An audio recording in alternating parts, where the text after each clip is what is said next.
This video is a compilation of some of my past video essays put together so it's easier to watch it, sleep to it, or have it on in the background while you do something else. However, because I feel bad doing a glorified re-upload of old videos, I've made a few adjustments so they're not exactly the same as the original. So even if you've seen these videos before, there'll still be some new stuff to find. Also, this video isn't replacing any future video essays. I'm still working on them, but the one I'm currently working on is over an hour long. So I'm just putting this one out to buy myself a bit more time. Anyway, enjoy. PuppetCombo is one of the best indie horror devs of the last decade, and it's taken the internet by storm with their amazingly terrifying games. From being trapped in a factory of a killer, to being stalked on a night shift or hunted in the forests, or chased by a killer bunny mascot, or even escaping out of a deranged kidnapper's home. And so in this video essay I'll be breaking down and analysing 5 games from across PuppetCombo's giant library, and explaining what makes them so incredible, and how each game improves so much on the last, and even interviewing PuppetCombo about parts of these games. So sit back and get ready for a deep dive into the disturbing world of PuppetCombo games. Starting with one of their earliest games, Power Drill Massacre. Power Drill Massacre is one of PuppetCombo's first games, releasing over 10 years ago as a demo, and as of writing is still yet to release in full, and from just the old demo alone, it is absolutely terrifying. Now this game is shorter than the others I'll be covering, but in it we see core aspects of PuppetCombo's style with mechanics and horror that goes on to be staples of later games. From the instant you begin the game you see the early PS1 VHS style, with its gritty visuals as you see a landscape with radio static playing in the background. Before then,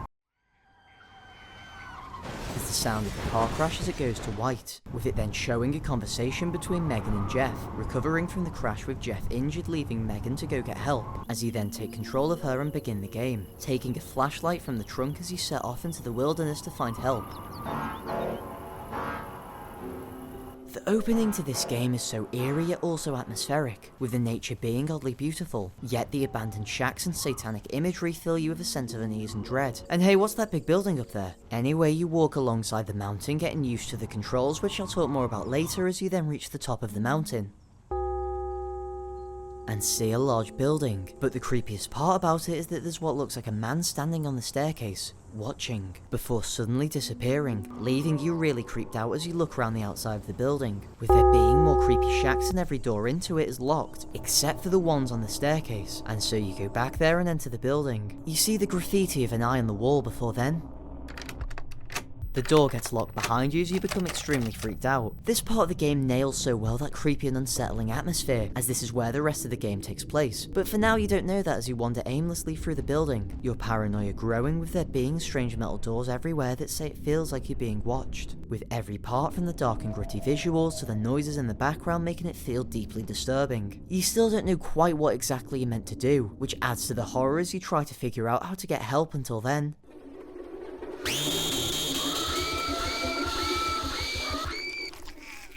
This is the Driller Killer, the main antagonist of the game, and the more attempts you play through this game, the more you learn just how terrifying he is. You see, he can spawn from any metal door as you wander through this giant sprawling facility, and scare you to death both in-game and in real life. But playing through more, you find a door with 3 locks on it, with the goal of the game being to explore this giant facility, find all 3 keys, and eventually get help, all whilst being chased by this drilling maniac. But the game makes you learn this yourself through trial and error. You're meant to die in this game, and the more you learn about it, the more scary it becomes. Each corner you turn is layered with the fear of knowing he could be around it. You move slowly and carefully as you desperately hope you don't run into him, as if you do there's no hope of surviving. This game absolutely nails its atmosphere, as it's absolutely terrifying with the sound design being subtle and quiet, but just enough to make you uncomfortable, with it contrasting with the loud booming of the Driller Killer chasing you. Never has a game made me feel such a strong sense of powerlessness, as you feel like a dumb animal trying to figure out how everything works, whilst a murderer beyond your intelligence kills you brutally, with you being unable to do anything except run as you get killed over and over again, with this being something replicated in the rest of PuppetCombo's later games for a terrifying effect. Also, you might be wondering why some of my footage looks weird, and that's because my first playthrough was using the VHS filter in the game's settings, something done intentionally by PuppetCombo to give that feeling as though it's a real PS1 era horror game, and makes it far more terrifying as things are harder to see and more distorted. This game also uses fixed camera angles to again reference PS1 era horror games, but it also makes the game feel just like an old slasher movie. When I interviewed PuppetCombo a year ago, they said this about finding ideas for their games. I use stuff I find interesting. Most of my work centers around finding different ways to adapt the slasher genre into games, with this being really clear from how their games play out, and with the Driller Killer likely being a reference to an old slasher film of the same name. Eventually though, you manage to get all 3 keys and you enter the locked door. For just a brief moment you see 3 figures standing in this strange hallway, stretching off far into the distance. Until then, you see a little girl in the hallway, with you asking her for help, yet she runs off, with you following her as the room begins to tilt to the side more and more, as you get closer to her until you then see red lights up ahead, where then the Driller Killer emerges as you chase down a red and distorted hallway, with the horrific screams following you as it gets more and more warped and distorted, as it feels like you're in a terrifying nightmare, as the colour shifts into a blinding white, with the Driller Killer getting closer and closer until once again it's a view of a landscape of static radio playing, with the radio then saying the remains of Jeff have been found, yet Megan is still missing, with Megan being who you play as, and Jeff the one from the start of the game, as you realise the terrible fate they both met.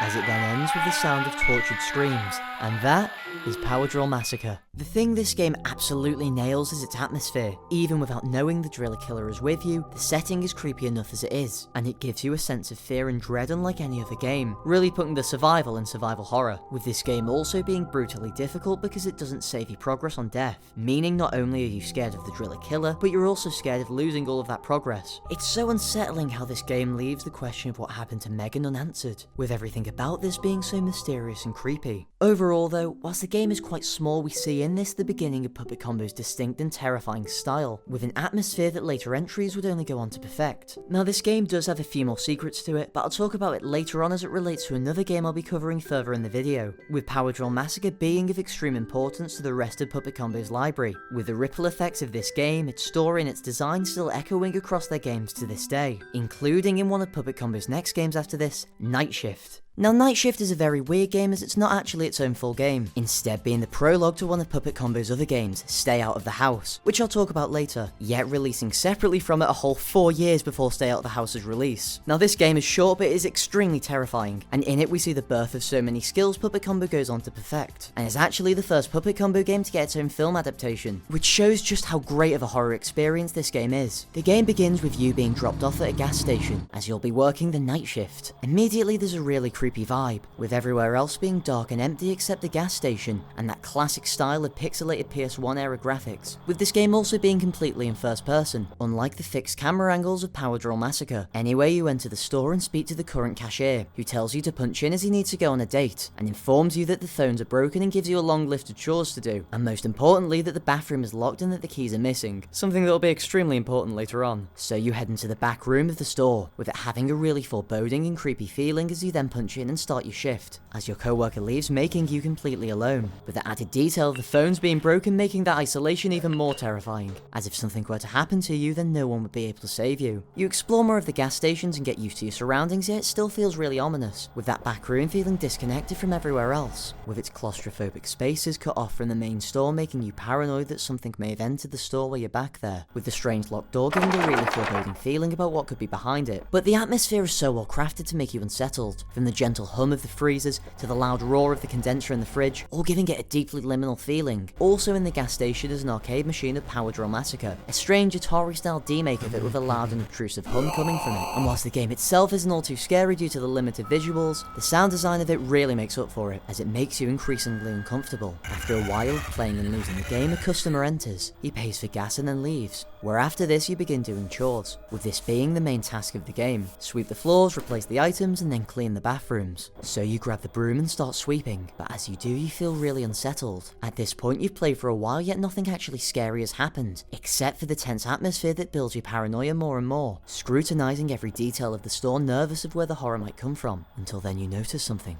A strange van lurking outside in the dead of night. As you sweep more, the van circles the gas station parking lot, with creepy radio music coming from it, as it slowly drives around before leaving down the road. Is it just your paranoia or could there be something more to that van? Its movement's not like a lost driver or someone looking for gas, but more of someone that's watching you. But you still try not to think much of it, attributing the paranoia more to the game's tense atmosphere as you carry on with your jobs. Before then another car pulls in, this time actually entering the gas station, where she asks for some cigarettes before she then leaves as you continue your job. Now being done with sweeping, and so you move on to restocking the items, where you complete it pretty fast, with there now being only one thing left to do: clean the bathroom, with there being something so ominous about it due to the door to them being locked, and how much they've been built up throughout the game, making you fear what might be hiding in them. After trying to find a way in, you go back into the store, where then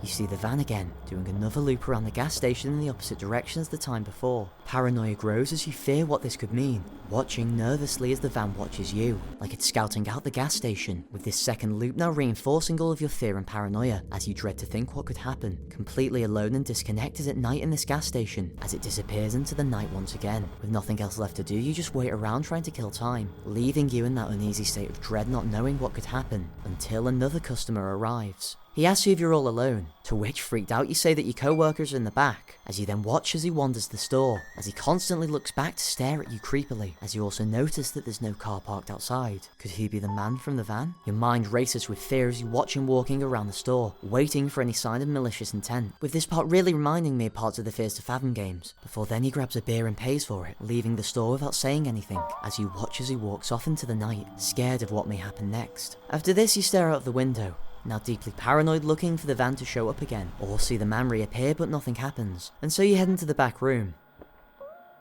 where you see that the door to the back is now open. Disturbed, you head through, now outside the store, as you see that both bathrooms are now unlocked, with the men's one being left open slightly. Paranoia growing, you enter, but there's nothing at all. You explore outside the store, but there's still nothing.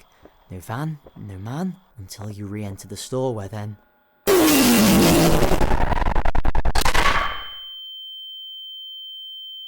and that is Night Shift. Now this game is absolutely terrifying on the first playthrough, with all of that dread and paranoia culminating in that final jump scare, with the bathroom almost acting like a false jump scare, the whole game building up to that moment of entering the bathroom, only for nothing to happen, making you even more creeped out because you don't know what could happen. And this also perfectly introduces the villain of Stay Out of the House, the Night Shift Abductor, or the Butcher for short, with his cold and calculating cruelty we see here being also something we see throughout Stay Out of the House. Now compared to Power Drill Massacre, I would say that Night Shift is definitely more polished, but with Power Drill Massacre being far more terrifying, due to being in a more scary setting with a more present threat. But that shouldn't downplay just how scary Night Shift is. Everything from the atmosphere to the slow build-up of dread is perfectly crafted to make that payoff extremely terrifying. And while this game is really short, in this we see the skills of creating dread and paranoia develop, something that PuppetCombo only goes on to master in later games, with a game that shows this the best being the next game I'll be covering, Nightwatch. Now I've covered Nightwatch once before, around a year ago, for a video on the Fire Lookout game genre, and is the video I interviewed PuppetCombo for about this game. However, I want to cover it again for this video because I didn't feel I did the game justice, as it was the first ever PuppetCombo game I had played or watched, and my lack of knowledge about their other games made it feel really weird and not well researched, as I couldn't fully understand the game. But now, after playing a lot more PuppetCombo games and doing a lot more research while making this video, I've gained a newfound appreciation for Nightwatch that I hope to do justice with this section. But first, to understand Nightwatch, we actually have to go all the way back to Power Drill Massacre, as these games have a huge connection to each other. You see, in Power Drill Massacre, among the creepy corridors and murderous maniacs are notes detailing the horrific crimes of the driller killer. My name is David Ashford.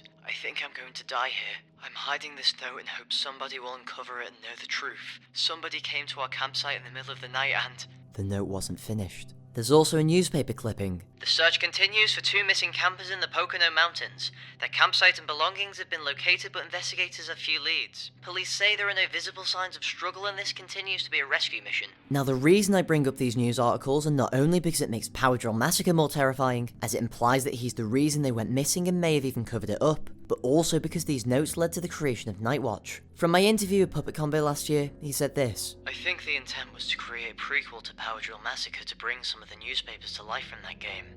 The driller killer was responsible for the disappearances of campers in the area around the sawmill. And going into this game knowing this context makes it all so much more terrifying. Now, there is one last part to Power Drill Massacre I have yet to mention, but I'll have to cover some of Nightwatch before that. So with that foreboding preamble out of the way, let's dive into arguably one of PuppetCombo's most terrifying games. It opens with a distant view of your watchtower, zooming into it on top of a large hill and getting closer and closer until revealing the title, before you are then introduced to Park Ranger Jim, who you play as in this game.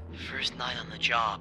I have a feeling it's going to be a long one. You then take control of him and explore your lookout tower. It's quite basic, with a small bed, a desk and some radio equipment and a small computer, which you use to get information about the weather in the surrounding area. You explore the tower more, seeing stairs leading to the downstairs and then also a door to the lookout balcony of a rifle nearby, as you then read a letter from your co-worker. It says how peaceful the nights are there, sure, but also how you need to check for fires every 30 minutes, and making sure to keep the radio on in case any troubled hikers need to contact you, and that after a week another ranger will be taking over. After finding a flashlight, you step out to see more of your surroundings. There's an eerie silence due to the dead of night, and it gives you a foreboding sense of dread. You know that the driller killer is somewhere among the trees, and the very fact that this is a prequel adds an extra layer of fear knowing that your survival isn't guaranteed, as we never see Jim in Parasocial Massacre or any other PuppetCombo game. You then check the surrounding areas for fires using your binoculars, surveying the area where you see a mountain region all too familiar to what was seen in Parasocial Massacre. Yet you don't really see anything of note due to how dark and grainy everything is, except for a plume of smoke off in the distance, making you wonder just who could be camping there. You re-enter the cabin until then.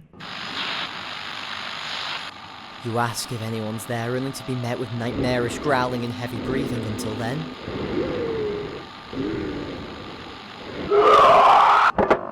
You're now increasingly more nervous as your dread only grows from here. You head back out to survey the park until then.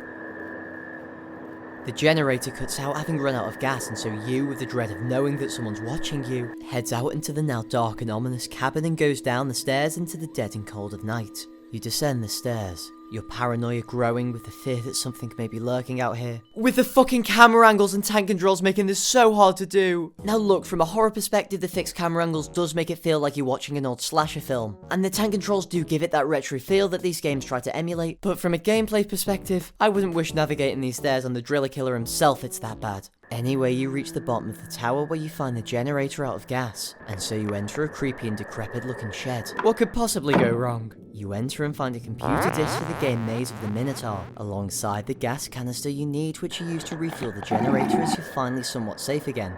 Right? Wait, what do you mean there's nearly still 40 minutes left of gameplay? Now remember when I said there was still one more thing in Parasocial Massacre? Well, it's about to become extremely important in this game, so it's about time I explain it properly. You see, Parasocial Massacre actually has a second ending, taking place in the sugar tunnels, a claustrophobic and narrow set of tunnels sprawling in the underbelly of the sawmill, with it being tense and scary knowing how trapped you would be if he started chasing you. And as you go further and further, you can hear a strange honking noise, until you find another part that takes you deeper, going even further down into the tunnels, overtaken by green sewage water until you then find a corridor free from the water, and enter seeing a strange room with a dead body on the bed. Something horrible happened on this bed. I think somebody still sleeps here. With the bloodied handprints making it even more disturbing before then. The driller killer appears and begins chasing you as you run around the room desperate to survive as you see it filled with cages and blood, as you realise this is where you must live, and also where you'll die. You awaken now in one of the cages with most of your clothes gone, as the driller killer appears staring at you before moving around the room frantically, as you hear the protagonist crying in the cage with it being so harrowingly disturbing, as a soft music box begins to play before then.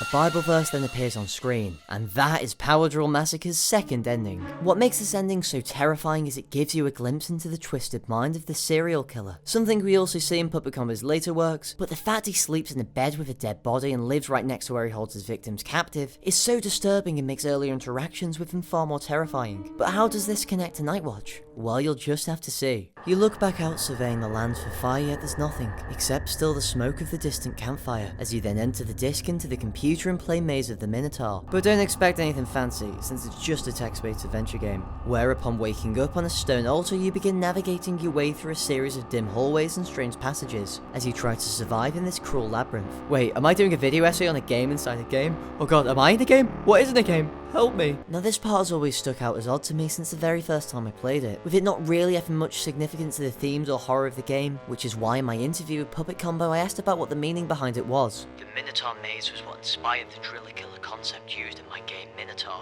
With Minotaur being one of PuppetCombo's first games and eventually evolved into Parasocial Massacre, and so again having that connection between Nightwatch and Parasocial through this game makes it even creepier, and I'm assuming the Minotaur maze is referring to the real thing in Greek mythology, with PuppetCombo taking a more modern horror spin on it, where instead of being trapped with a supernatural monster, you're trapped with a human one. Now there is more to analyse with this game, but honestly I don't know how much longer I can make text-based gameplay look entertaining. Anyway, after navigating your way through the maze, it says a horrible grinding sound revs up behind you as you start to run before then.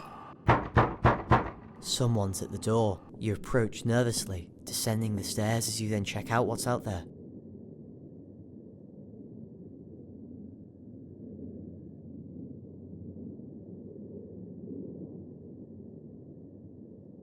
But no one's there, with this being even more scary than if someone was there, as it creates that fear of the unknown of who or what could have knocked. So you then leave your tower and go down to the storage shack, but as you try to leave it...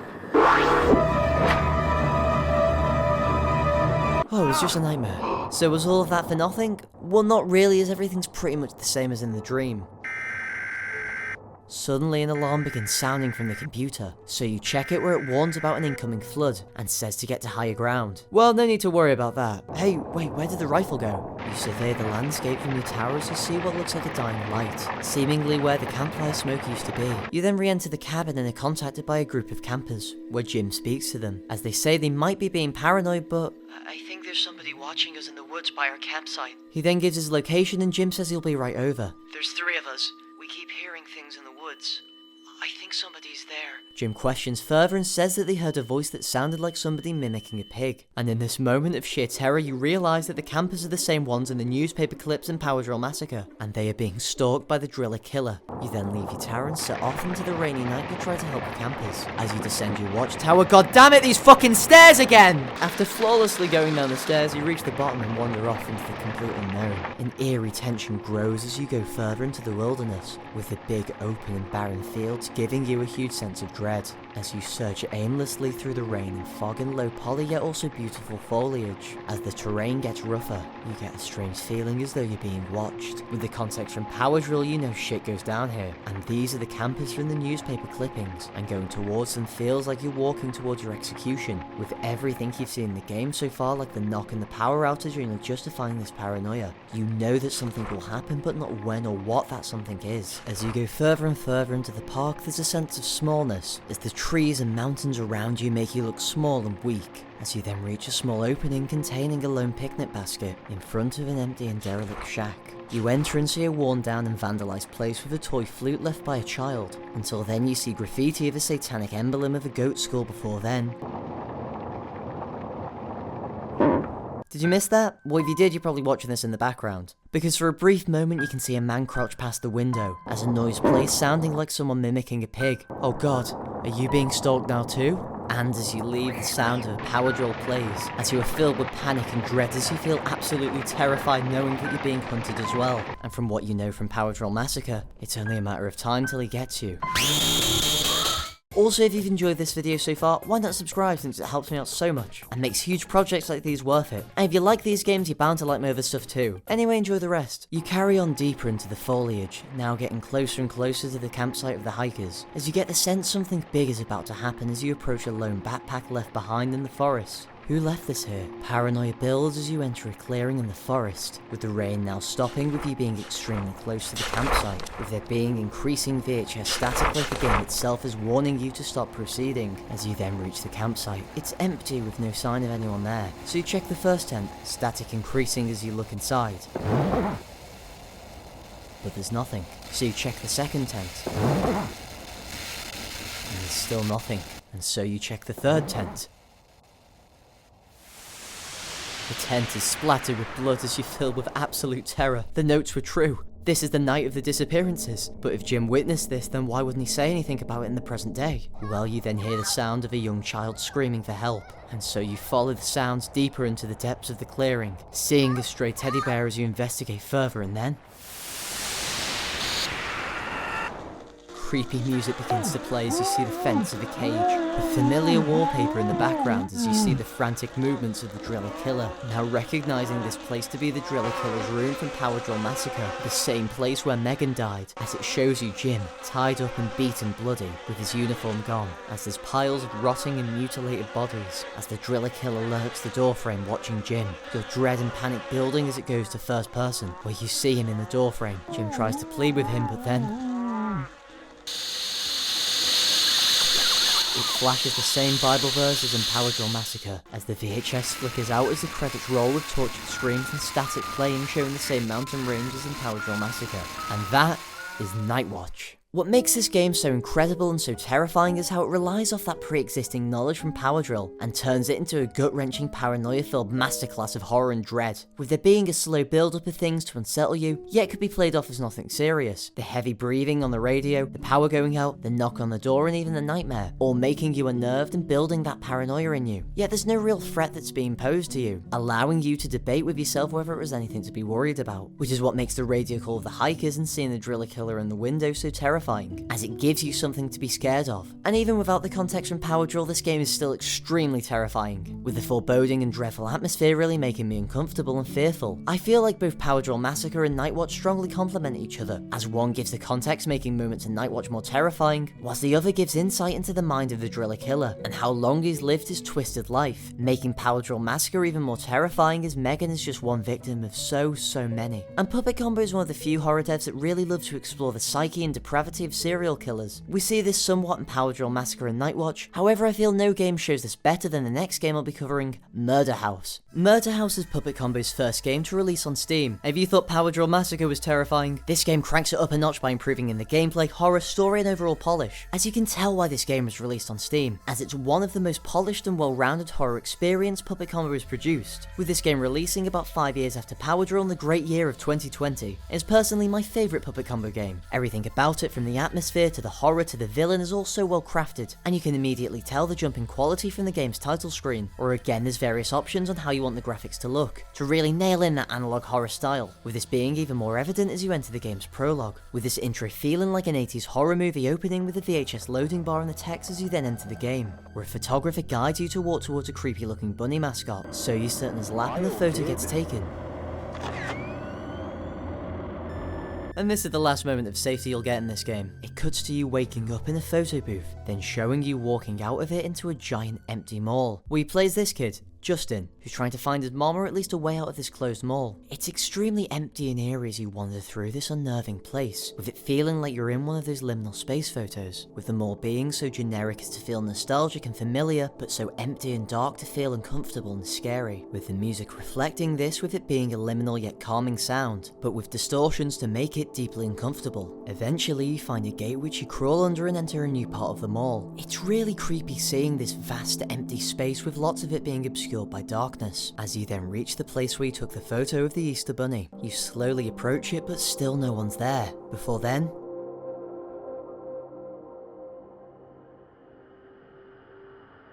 the music cuts out as you interact with his chair, but then just out of the corner of your eye, you can just barely make out what looks like the head of the Easter Bunny, watching you. From here the music is replaced with a droning siren, almost screaming sound, as you explore the mall looking for a way out, with all the doors being locked and you seeing a poster for missing children, adding to your paranoia as you feel as though you're being watched and could be the next victim. Eventually though you see an exit door, and so you enter.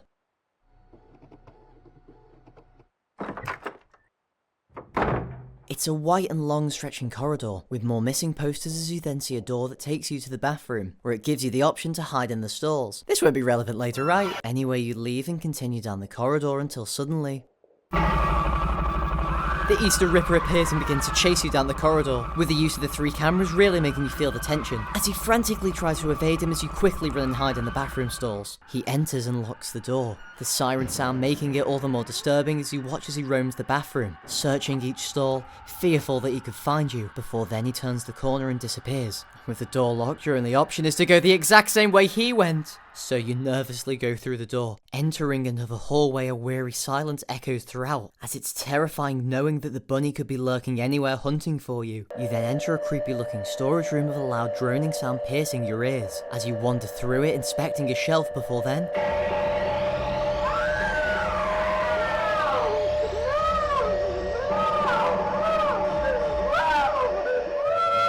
and that is the intro to Murder House. Now there is actually more to this, but I died early on and didn't realise there was more, but it's mainly just a Jacksepticeye cameo and still ending with you being killed by the Easter Ripper. What makes this opening so effective is how it slowly builds tension, starting with a creepy introduction to the Easter Ripper with the photo, before then throwing you into a liminal and creepy mall, with there being something so hauntingly beautiful about this environment. Yet there's an underlying creepiness and tension to it, as you're unsure on when or where the horror will come from, until you see the head of the Easter Ripper, with the grainy visuals, obscure obscuring it just enough to make you question what you saw and letting your mind race with fear, with everything after this now giving you an immense feeling of dread knowing you're not alone. This is also an amazing introduction to the game's villain, the Easter Ripper, as you see his brutal and violent nature and how he psychotically pursues you throughout. The fact you play as a child also makes it more terrifying as you're not very strong or intelligent, instead being small and lost in this giant empty place, with the missing posters adding to that feeling of dread, as you feel like you could be next due to playing as a kid and builds even more fear around the Easter Ripper. PuppetCombo's work is deeply inspired by the slasher film genre, and the game being structured like this is a perfect example of this, as this prologue is the exact same as what you'd expect in the opening scene of a slasher film, establishing the villain by showing the victim getting attacked. But this film has only just begun, and there's way more to talk about from here, as after this it cuts to the present day of 1988, as we see the silhouette of a house. Could it be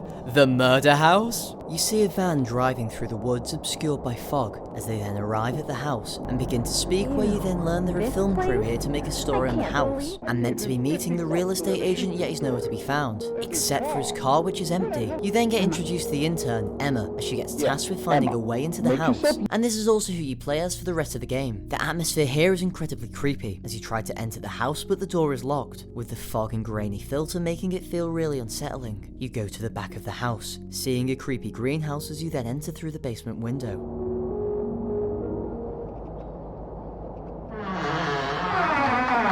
You enter this unsettling basement, paranoia growing as you wonder what could be hiding down here, with there being fog that limits your vision into other rooms, making you unable to see what could be lurking around you. You explore more and see another part of the basement in total darkness. No thank you, I would like to live actually. But the most unsettling part about the basement is this, interacting with the wardrobe and seeing the text about it being a good hiding spot, letting you know that at some point you'll be hunted and be hiding for your life. And there's a deep feeling of dread created by knowing this. Anyway, you leave the basement and enter the kitchen, unlocking the back door and inspecting the greenhouse more, seeing how dilapidated an area it is, and then re-entering to see more of the house looking dark, grungy and dirty, as you unlock the front door and let in the rest of the crew. But there's still no sign of the real estate agent, as you wonder what might have happened to him. You're then tasked with the arduous job of moving the equipment into the house, with the music here really adding to this game's atmosphere, due to how perfectly it balances tranquility and fear. You also speak to more of the crew to get to know them better. Wow, this is a cool house.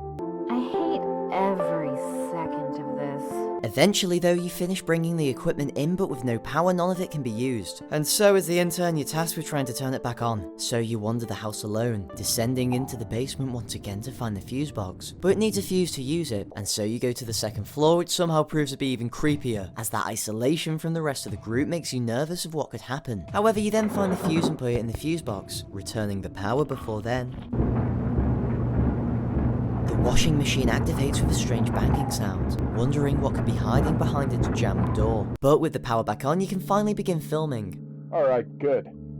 Everything set, Tom? They begin to record, in which you also learn more about the personalities of each of the characters. Gary, the vain and demanding producer, Dana, the reporter who just wants to be listened to and get a big break, and Tom, who's just there doing what he can. Anyway, in the news report you learn more about the Easter Ripper. Anthony Smith, more commonly known as the Easter Ripper. Where you then learn that this is the home of the Easter Ripper, and also where 11 innocent children spent their final moments in agonizing pain and terror. And that Some say his spirit still haunts the home till this day. this makes the rest of the game incredibly creepy, as you realise exactly what's going on, and makes you dread to think if he could be lurking in this house. Anyway, after an argument they take a break from filming, where again more liminal music begins to play, as you wander the house again going upstairs until then.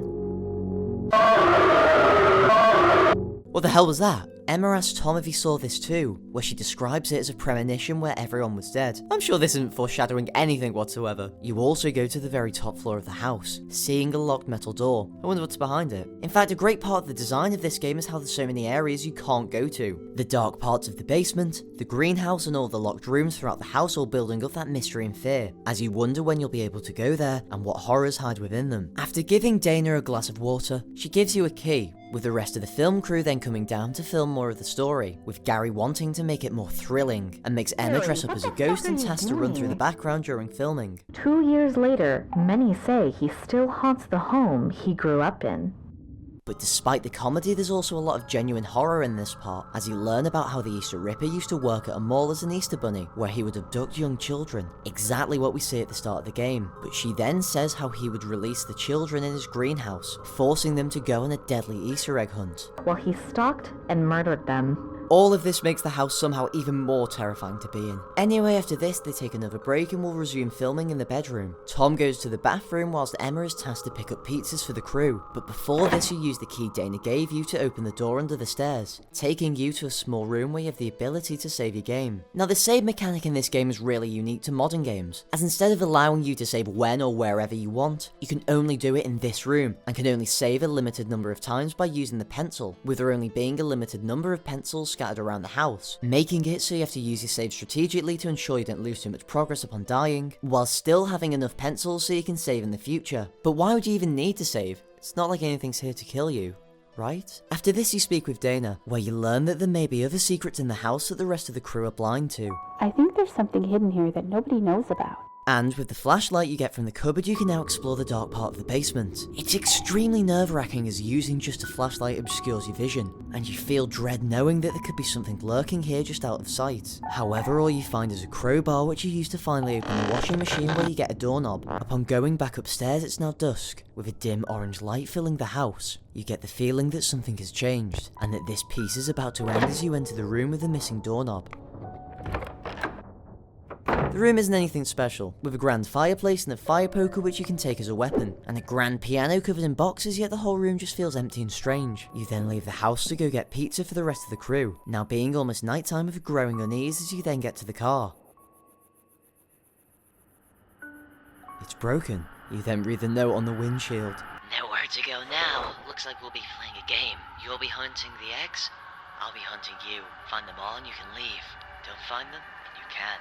A loud droning sound begins to play, as you now feel an insane amount of dread and terror as you re-enter the house not knowing what to expect. You go to the filming room and explain what happened, with everyone there except Tom, and Gary blaming it on the real estate agent, and so with Tom gone you have to hold the camera. You begin filming but Dana's still upset, and so you take another break and go find Tom, scared of the fate that he may have met, descending all the way to the basement to find him there, scared like everyone else, and he gives you a key whilst he goes to find another way out. You return back upstairs and it's now fully nighttime, your flashlight guiding you as you wander through this decrepit house. Yet it's empty with no sign of the rest of the crew, and so you begin to head upstairs where then...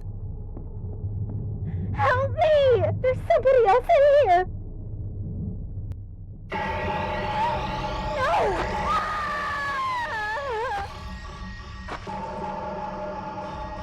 The Easter Ripper begins chasing you as you head to the top floor, putting the key in the lock and managing to get to safety, or at least only for a short while. The horror has now officially started. You are in grave danger, going from hunting for a juicy story to now being hunted by what you were looking for, as you are now filled with immense dread knowing that you have to leave that room at some point. All that dread the game has been building up is now finally paid off. From the creepy basement to slowly unlocking more areas of the house, then how the story of the Easter Ripper is drip-fed to you to build up that tension and dread, making you scared of when he might show up, and also the repeated text of, this would make a good hiding place, making you aware that something will happen, and that when it does you better be ready, with the jump scare of the Easter Ripper being so startling and the goriness of Dana's death feeling so different from everything you've seen so far, making this moment harrowing and shocking, and this makes this moment a perfect payoff of all of that build up in dread and tension. I also love how this game uses camera angles to make it look like an old 80s slasher film, with the fixed cameras making it feel like you're being watched, or like you're watching a movie, with slasher movies being a great source of influence for PuppetCombo's games, as they said in my interview with them last year. Anyway, in this room you find a letter opener, as you then nervously leave the room to find out where to use it. There's such a visceral fear that comes from this part of the game knowing that you're now alone, and that this terrifying killer could be lurking anywhere. You make it to where Dana died, the blood and gore making it uncomfortable as you see an Easter egg that's been shoved in her mouth, a death egg, as you remember the Ripper's letter about this being an egg hunt. It's a small house in the grand scheme of things, making you even more scared knowing that there's only so many places you could be, and you're bound to run into him eventually. And if you do see him, you better hope he doesn't see you. With there being such a powerlessness in this moment, with you now being able to use hiding spots, adding to the fear and showing that shift from hunter to hunted, and gives the same feeling as in Power Drill, where you feel so powerless to do anything as even trying to fight is futile. Every time you step out into the open hallway you feel tense and worried he'll find you, You could run, but it would alert him, but walking slowly makes you vulnerable. But even if you go into a room, there's still a risk he could find you, keeping you constantly on edge. Anyway, after some close encounters with the Easter Ripper, you eventually make your way to the basement, as you use the letter opener on the locked drawer to get a magnet, which you can then use on a hole in the floor to retrieve a key, gaining you access to another room upstairs. You enter where then... Dana is dead! Help me find an exit! No!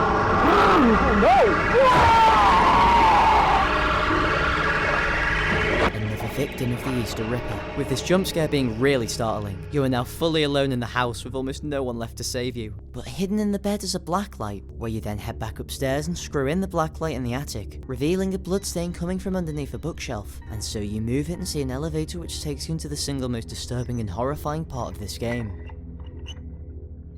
You get off the lift and see two long corridors, one of which having paintings of rabbits on and leading to a door into the basement, and the other corridor having torture equipment on the wall which looks well used. Already there's an immense feeling of dread created, carrying on into you entering the first of three rooms adjacent to the corridor. You enter and see two skeletons near a bloodied mattress, decayed and abandoned, with this making you extremely disturbed, as you read a note containing a piano arrangement of a song with each number corresponding to the number of semitones into the chromatic scale it is. Wow, are they so fancy using words like that? Please subscribe, guys. The rest of the room is run down and rancid, with this giving you such an immense and distressing feeling. This game doesn't spell out exactly how the kids were treated down here and what happened to them in the final days, but through context clues like the rack of torture equipment, the large pools of blood and their rotting skeletons, it leaves the horror up to your mind to imagine what might have happened to them. Something far scarier than if the game just showed it to you outright, as this implied horror is far more terrifying than anything this game could possibly show you. You then enter another room, seeing another skeleton,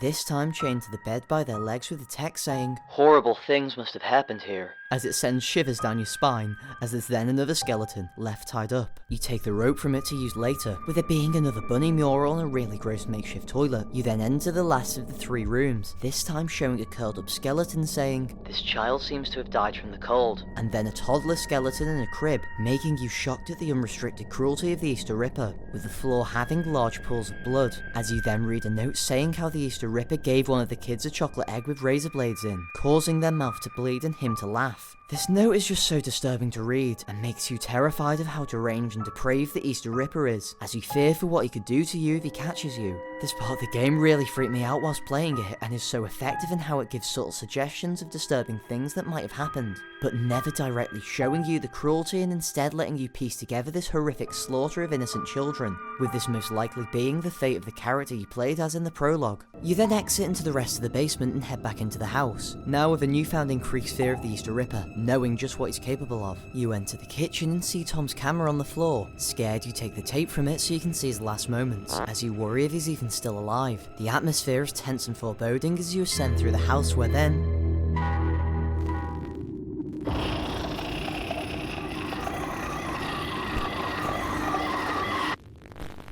things get increasingly more sinister as though you're getting closer to a horrifying truth, with this strange hallucination only making you even more freaked out. You then enter the tape into the TV found in one of the rooms, watching as you see Tom filming the fireplace room before then. The Easter Ripper attacks him, before then opening the piano, doing something to it and then leaving. Could this be what the piano arrangement earlier was for? But scarier yet is the fact that you are now the sole survivor, completely alone with everyone else dead and with yours fast approaching. After this, you use the rope from earlier to pull down the wardrobe, revealing a hidden entrance into the bathroom. You enter and it's really run down and eerie, with mouldy walls and chipped paint as you search through the cabinets, finding bandages which you can use to heal yourself. Before then, you see something behind the shower curtain. You open them to reveal the real estate agent, lying there bloodied with an egg stuffed in his mouth. The second egg in this sinister and murderous egg hunt, with these eggs also having tarot card symbols on them, giving it a creepy and spiritual feeling. Anyway, after this you leave the bathroom into another room, where you use the letter opener to obtain a pistol, now feeling more secure in the fight against the Easter Ripper, but still not wanting to risk a deadly fight with him. After seeing the video, you go to investigate the piano to see what the Easter Ripper could have left there. And if you remember all the way back to the basement, one of the kids wrote down how to play the song. And so you either write it down or just Google it and then play it on the piano.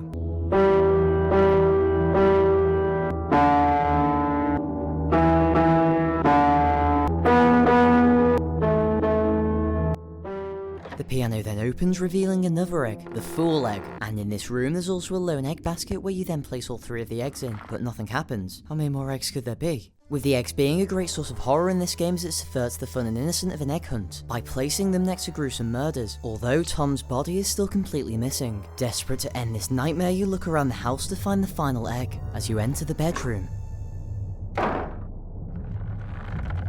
Gary, what the fuck are you doing? You see Gary bloodied and dangling from a long chain with it looking so disturbing, as you then get the final egg from his bloodied hands, the hanged egg. You then head back downstairs and place the final egg, but nothing happens. You explore the house, anxiety building as you dread to think what nightmare this may have awakened, until you go back to the secret basement, and see the large metal door now left just slightly open, and so you enter.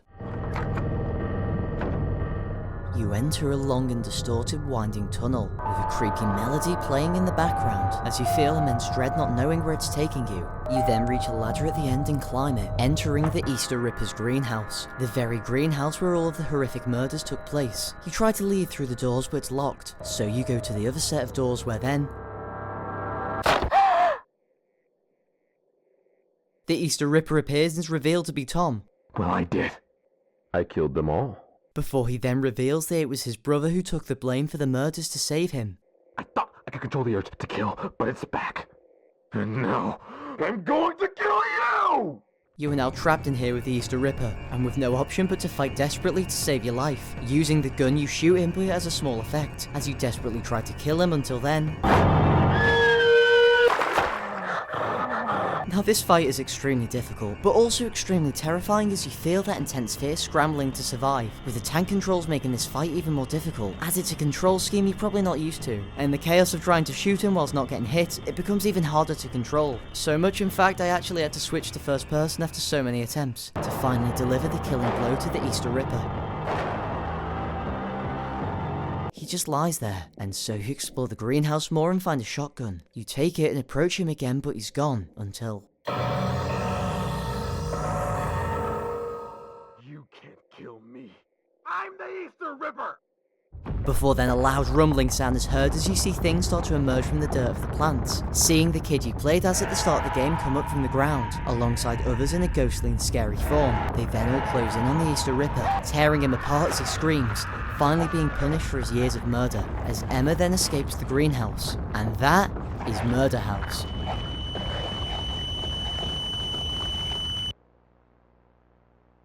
To say this game is incredible would be an understatement. The way in which it slowly builds horror from the very beginning, with the prologue setting terrifying expectations, only to have that gradual rise in tension throughout the house as more and more creepy things occur in the constant presence of hiding places, up until suddenly everything shifts as it feels like everything's being turned upside down, with it now being dark and uninviting, with the build-up of this horror culminating in an amazingly terrifying reveal of the Easter Ripper. The game is comfortable of letting you sit in that unease of not knowing where the horror will start or where it will come from, and once it does start as you become hunted by the Easter Ripper, it turns increasingly terrifying, tapping into some primal and deep-rooted fear inside our brains of that powerlessness, with it feeling extremely similar to the powerlessness in Power Drill, with that fear of knowing each step through the house could be the step that leads to your death. All of it makes for an incredible experience, and compared to the previous games it is a night and day difference, mastering the fixed camera angles used in Power Drill Massacre and Nightwatch, with a storyline so gripping and captivating, and the visual style of the game is also extremely distinct, feeling like you're watching an 80s slasher film, with its grainy VHS aesthetics and PS1 era graphics giving that impression of you travelling back in time to an era now gone. And the fact that most of the house has a grey and muted colour palette really emphasises the house's creepiness, and makes it feel abandoned and uncomfortable and not at all home-like.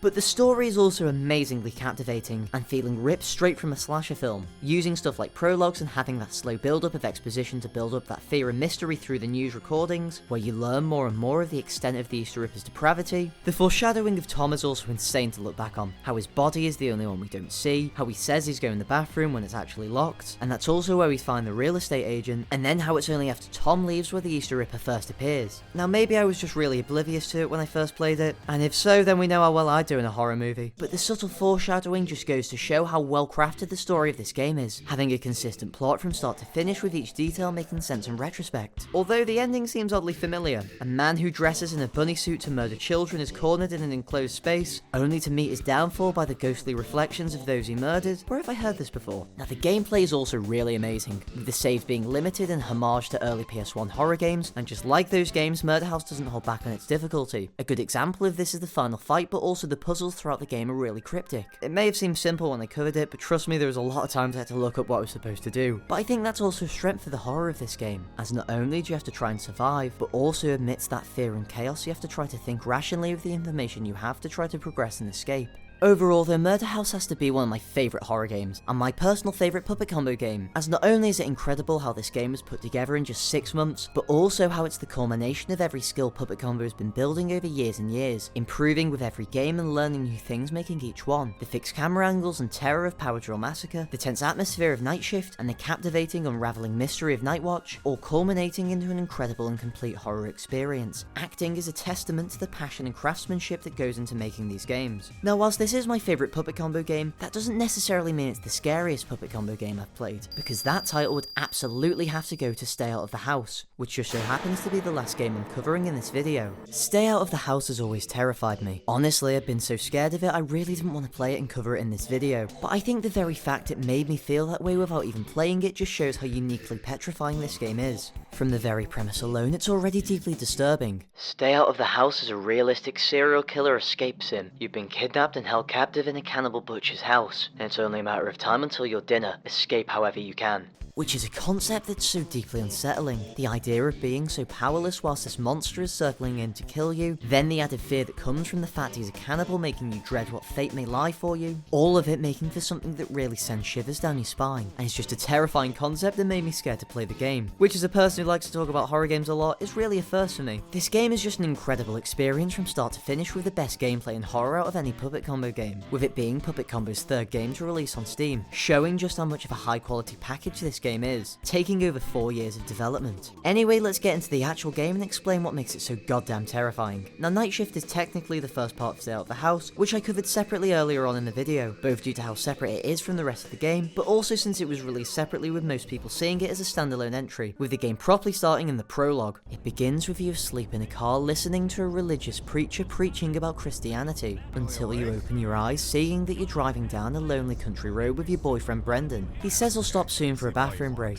and that you should go back to sleep. And so you do, with the religious preaching still in the background. You wake up in the car outside the bathrooms with Brendan missing, and so you step out to investigate, looking through the gross and withered bathroom with Brendan being nowhere to be found. So you exit through the back, and see a door left slightly ajar leading out into a field, where on the floor you find the ID card of Brendan, as you fear what might have happened to him, as you continue down a strange path surrounded by thick walls of foliage, almost like a cool maze as you see large and imposing farm towers above you. You walk nervously for a long time, with this having a really uncomfortable feeling to it as you find more lost items of people, filling you with worry of what could have happened to Brendan, with the memory of Night Shift still lingering with you as you enter a large and empty farmyard. After exploring some more, you find a stray dog, and yes, you can pet it, don't worry. You see more items like lost teddy bears and glasses, again building up that paranoia, something which PuppetCombo has mastered at this point, with this being one of his most recent games to release. The dog follows you as you explore this empty and liminal farmland, with it being so eerie and foreboding, waiting for something to break the unnerving atmosphere, as you see a tight and claustrophobic corn maze, which of course you have to enter and navigate through. It's a horror game, what else would you expect? You wander deeper into the maze with a growing nervousness, not knowing what could be around each corner, with the dog still following you before then the dog begins leading you towards something in the maze. So you follow it where it leads you to the centre, in which you see an abandoned van with an ID left in it, and a leaflet promoting a church and giving more information on it, with all the religious references so far being oddly unsettling. You look around more and see scattered items like clothes and fishing poles as though someone had left here quickly, or worse, been taken by force. Eventually though, you head back into the maze, where you see an exit leading you into the back of an empty worn down church, with there being nothing there except a lone altar, with a note on it talking about new beliefs that swept through their community, ostracizing those who don't fit in with the new beliefs, and instead of following the Bible they're following some nonsensical gibberish, with this pastor, still believing in the old ways, being threatened, attacked and had attempts of arson on his church and even being shot at, and so fearing for his life he flees town for somewhere better, leaving this church now empty and abandoned. You get a really ominous and foreboding feeling as you head back through the maze, looking for another way out, with the empty atmosphere really being one to build up that dread, as you then exit the maze and see a large and imposing house. Its red-tinted windows giving an unsettling feeling, with it being the first sign of human life you've seen since the car ride, although you wonder if this is the relief you're looking for, or something much, much worse.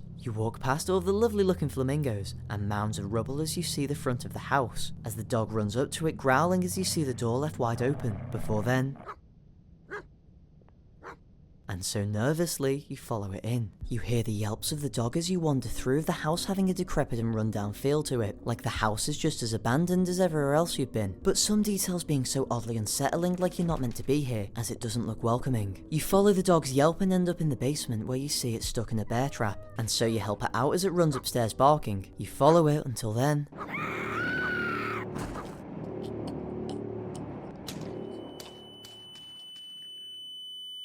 You're attacked by the butcher, and awake trapped in a cage inside this nightmarish house, and on the TV is a recording of religious preachings unable to be turned off, with there being something wrong with your stomach now. What makes this prologue to the game so terrifying is how it uses loneliness as a tool for horror. Even at the start of the game when you're with Brendan, it still feels isolated due to the empty country roads, with this isolation easily growing into paranoia, as you see more and more things to disturb you, like the items left behind or the abandoned car, with also the spaces you go to having a really liminal quality to it, like they aren't meant to exist and you've stumbled upon a place you're not supposed to be, and eventually entering the butcher's house where you really aren't supposed to be. So is that just the whole game then? Being homestuck here or awaiting your demise like the end of Nightwatch? Well no, as there's a bent part of the fence of the cage that you can just about bend to get out, and enter the first room of the house, with the room being so creepy, with the walls decaying and everything being so green and worn. You search the room and find a lighter which you'll use for most of the game to light your way through, as you then find a closet that takes you into one of the other rooms, where you crouch out of fear, not wanting the butcher to hear you, as you search the drawers finding a news report about the butcher, or his other pseudonym, the Night Shift Abductor, where it talks about how he kidnapped someone working a night shift, where you realise it's talking about the events of Night Shift, as it then describes the butcher as a large-built adult male who's really tall, with this making you even more intimidated by him. You explore the room more, being careful not to make too much noise, where there's also a creepy-looking mummified corpse, with all of this giving you an insight into the twisted mind of the butcher, and how he revels in being a desired mystery among the public, taking twisted pleasure in the news reports by keeping them as trophies. Now from here you enter the game for real, as you look through more of the rooms, with you needing to be careful with every step or creak of the door as to not alert the butcher of your presence, and the more you progress the more that feeling of dread grows, with this being similar to Firewatch Massacre, where most of the fear comes from the unknown, that lack of knowledge in what could be lurking behind every corner, how big the house is, the true extent of the threat you're up against, with this being slowly revealed to you throughout the game. But for now the fear of the unknown is used to make this opening extremely scary, as you nervously scramble to figure out how to survive. Now the gameplay of Stay Out of the House mainly revolves around solving puzzles similar to Murder House, but where it differs is in the added complexity and the variety of items you have and the increased threat of what you're up against. In Murder House most items only act as a linear way to get from one point to the other, like how the magnet is only used to get a key which opens one door and then you never use those again, whilst this game differs from this, as there's still the linear system where there's one item you use once, but you also have a recurring group of tools that you need, like the screwdriver, wire cutters, lighter and hammer to name a few, which are all used throughout to grant you access to new areas. The map is also far more complex than Murder House, with it all connecting to each other like maps in a Metroidvania game, where the more items you get, the more ways you can unlock to better traverse the house, but it also means more chances to run into the butcher whilst exploring this creepy house. Another great aspect of the gameplay is how the butcher never despawns. You are constantly aware of his presence throughout the house, whether by you hearing him or him hearing you.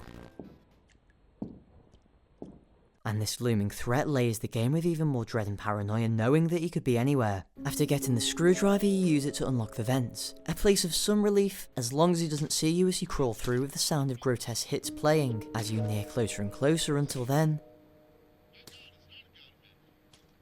You see the butcher chopping up a body in his kitchen, with the rest of the room being filled with blood and flesh and the same religious program being played on the TV, with this making you extremely terrified, knowing that if you're not too careful then this could be your fate too. With the fact that the whole environment of this game is littered with human bodies makes it even more disturbing, from the mummified statues, to the human skin lamps or even the piles of flesh and other disturbing furniture, letting you know that you're by far not his first victim, and most definitely not his last, with this making you even more terrified of him due to how experienced he is with this, To him you're nothing more than another body to fashion into some twisted decoration, or chop up to eat, and upon realising this, the rest of the game is so much more petrifying. The game also uses the same save system as Murder House, where you can only save using a limited number of VHS tapes in a specific room in the vents. Eventually though, you drop down out of the vents and explore more of the house, with this feeling so terrifying as you're exposed, and so you try to move quickly and quietly so as not to alert the butcher, as being out in the open poses a huge risk. Each door you open or drawer you check is layered with the idea that it could be the thing to alert him and cause your demise. After getting the hammer and breaking into a boarded up room, you find a revolver and a note from presumably the dead body right next to you. He's got me pinned down in here. He waited until I was out of bullets and nailed the door shut. He's been killing us one by one, keeping us in the cages outside, waiting until we're weak,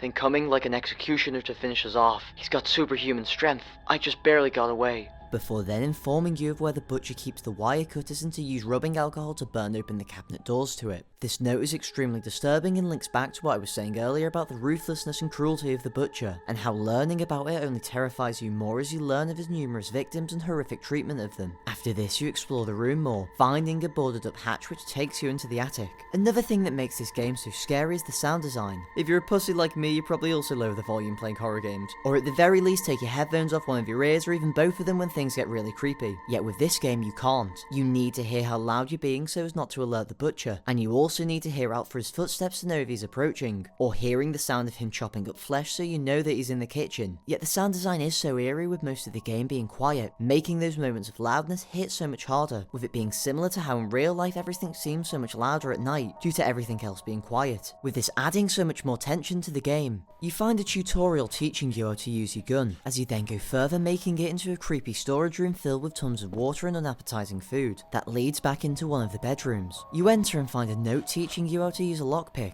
and then looking through it more, finding bullets and paper clips and some drain cleaner. However, upon opening the door to this room,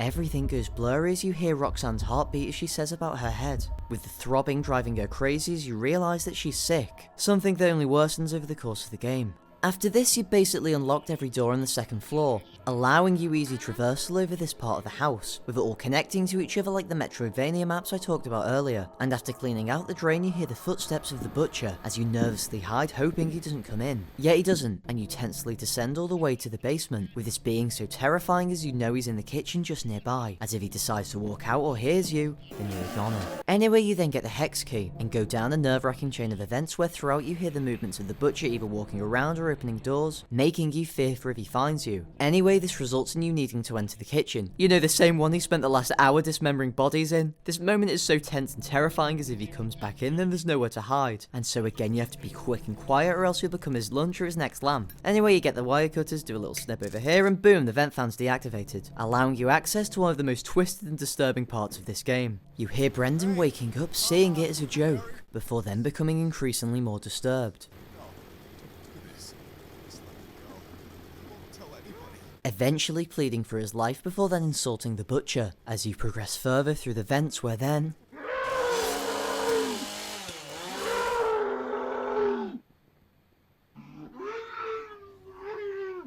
you watch in horror as you see the blood still spewing out, with this being just so horrifying. How he ruthlessly kills Brendan with the blood everywhere and the fact he's got no clothes being extremely disturbing. And from the deranged screams of the butcher it gives you even more of an insight into the psychotic mind and nature of this brutal butcher, with the scream seeming almost like an animal, inhuman yet so terrifying and piercing. And this combined with the furniture and disturbing imagery you see throughout the game adds to the horror, as by PuppetCombo exploring the psyche of the serial killer, it makes it far more terrifying as the more you learn about him the more terrifying he becomes. After watching your boyfriend go headless, you drop down to the hallway,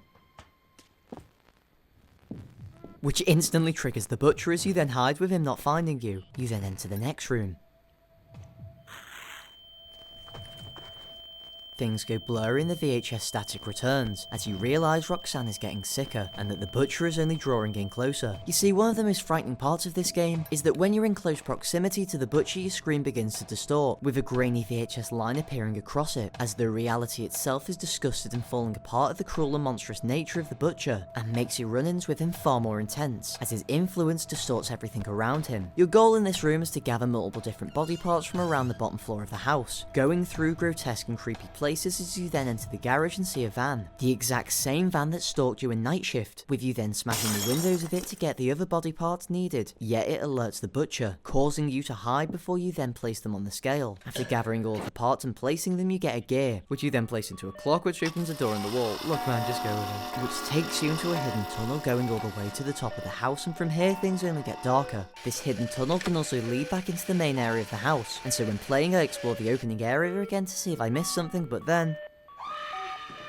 the grandma screams, causing the butcher to come running up the stairs to help her, with this moment being so terrifying as the grandma is a great source of horror throughout this game, as when she screams it causes the butcher to come running, and worst of all later on in the game she can move around the house, making it so you have to be even more careful as to not run into her or the butcher, and adds to that sense of dread when you roam the house out in the open. After this you go back up to the attic, cross a pit of barbed wire and enter the creepiest part of the game, taking you to a series of horrifying rooms, one filled with a flesh lamp and mummified body wrapped in religious paper, before then entering another room, seeing piles and piles of bones and skulls, and then on the walls you see a ritual sculpture made out of the bones of his victims, with flies swarming around it making it feel so disgusting and horrific. These corpses being stretched and fashioned in such a grotesque way, and even though the graphics are simple it invokes such a deep sense of disgust, as you learn the true twisted sickness of the butcher, but this only gets worse as you enter his backyard. It's dark but you can make out two structures and a large shed, with the house and its red ominous windows looming over you, as you then approach one of the structures, finding a series of cages with people still alive in them until suddenly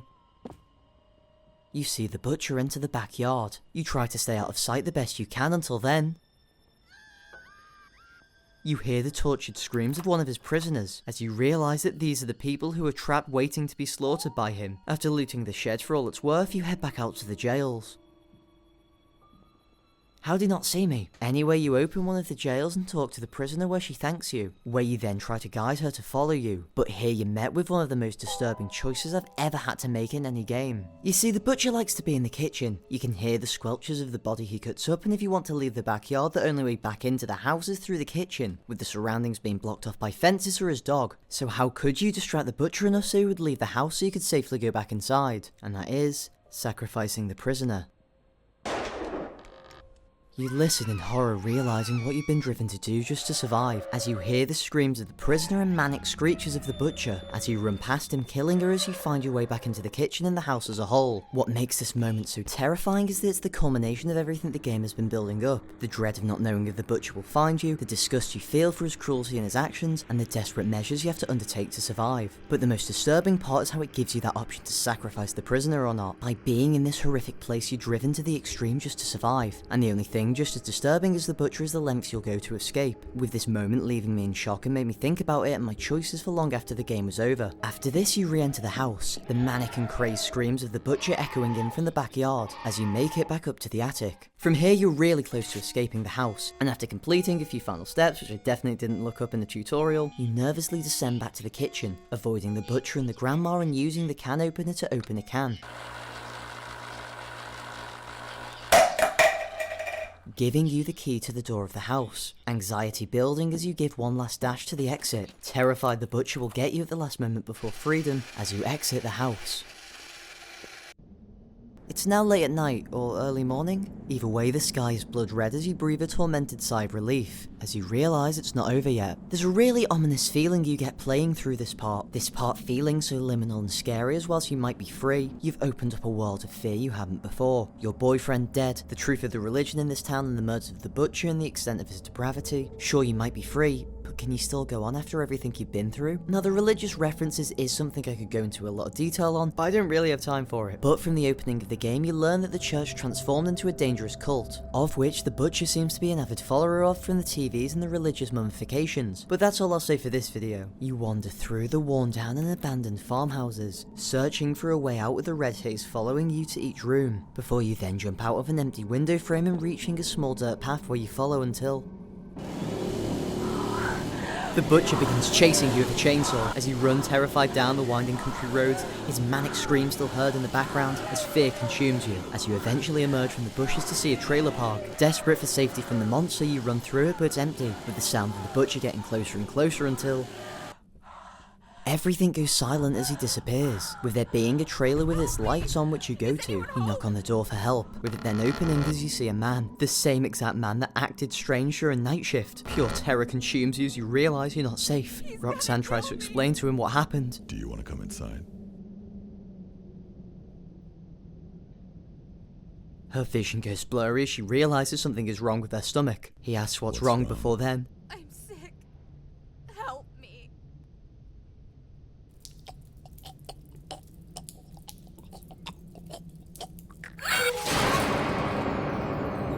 And that is Stay Out of the House. Now there is technically one other ending, but it's basically a whole separate game to this, and this video has gone on long enough already. What makes this ending so terrifying is how well it manages to create a sense of relief, only to disrupt it with the chase of the butcher, and it uses sound so well as this is by far the loudest part of the game, with screams, saws and music all playing whilst the rest of the game there's not much music and barely any ambience, which makes this moment really stick out as something horrifying. Overall though, this game is by far some of PuppetCombo's best work, taking the best aspects of all of the games that came before and creating a truly amazing experience.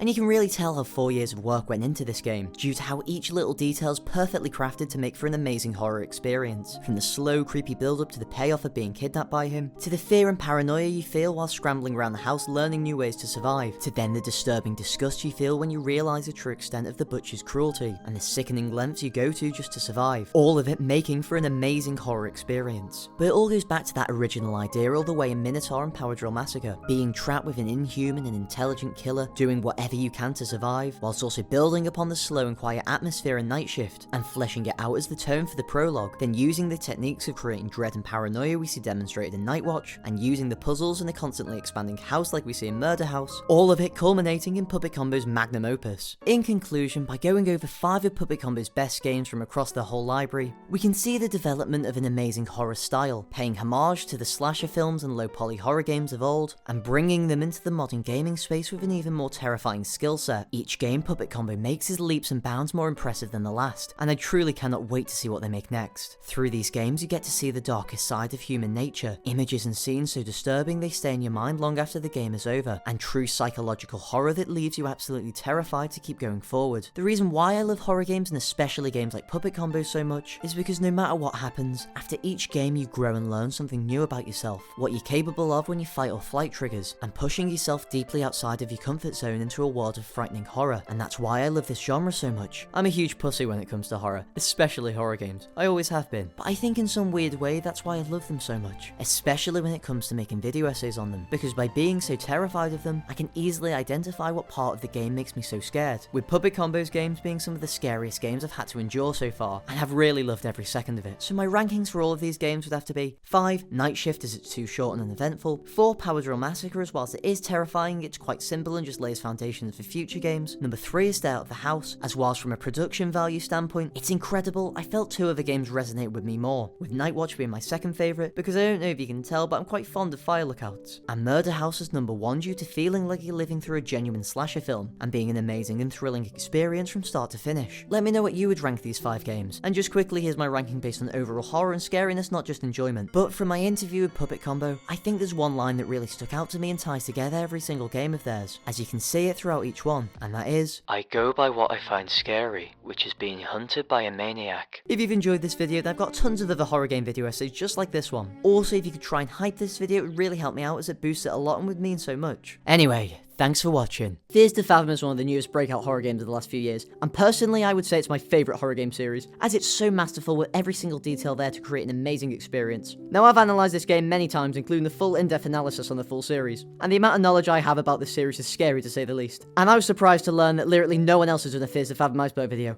Oh no, I'm gonna have to do one, aren't I? Okay, a few ground rules and disclaimers before we begin. The majority of the stuff on this list came from my own knowledge and research playing through the games and analysing the series, but to make sure I could have this be as in-depth as possible, some of the entries on this list came from other people. For example, some entries on this list are from Horoscope's amazing breakdown into the game files, some entries came straight from the developer's Twitter, and a few entries came from literally the only other Fears to Fathom Iceberg on the internet, which I took a few entries from, but I ended up not using a lot of them as they weren't as in-depth as I would have liked. But nonetheless, I've credited all of them in the description. There's some stuff I found from them that I didn't even know about, and I thought I knew these games like the back of my hand. Okay, so everything understood?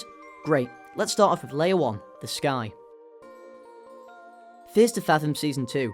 Multiple times on the Twitter of the creator of Fears to Fathom, Rail, he references a Fears to Fathom Season 2, and describes the first 5 episodes as Season 1. Now, as of writing, there's no other news on what will happen with Season 2, but I imagine it'll be more fleshed out and built upon than Season 1. Also, lyrically, as I was making this video, Rail replied to someone's tweet about asking him to make a new Fears to Fathom game, so it's safe to say something's in the works. Cara in the window. Okay, now some of the entries for these upper layers consist of basic, "Ooh, did you miss this spooky thing here?" But trust me, it gets way more obscure later on. Anyway, in Carson's house while looking at the camera, you can see Cara walk past the window. This event is often missed by a lot of people as it's hard to notice. Ironbark Lookout was based on Firewatch. The 4th episode, Ironbark Lookout, sees you as a fire lookout looking for fires, and has a lot of similar events and parallels to another game called Firewatch. Now this would just be speculation, if it wasn't for the fact that you can see on the developer's Twitter, Firewatch in his library next to Ironbark Lookout, basically him saying, yeah, it's Firewatch inspired. Now this is a major point in the argument of this episode being fake, but I'll talk more about that later on in the Iceberg. Parents' room window, Home Alone. In episode 1, Home Alone, if you enter your parents' room at the beginning, you can see a man out the window standing in your driveway. He later goes on to be the antagonist of the episode. Pretty self-explanatory, but some people may have missed this when playing. Photos show up on your computer. In Ironbark Lookout, you're able to take photos of the nature in the state park. And if you go into the Steam files, you can see that these actually save to your computer. So if you want a really sick wallpaper, then go do that. Person walking up your stairs in Home Alone. In Home Alone, while eating, you see a man walk up the stairs. Now look, the only reason I put this on here is because I missed it the first time playing. And I want to feel better about myself. I'm not stupidly unaware. I would do great in a horror movie, thank you very much.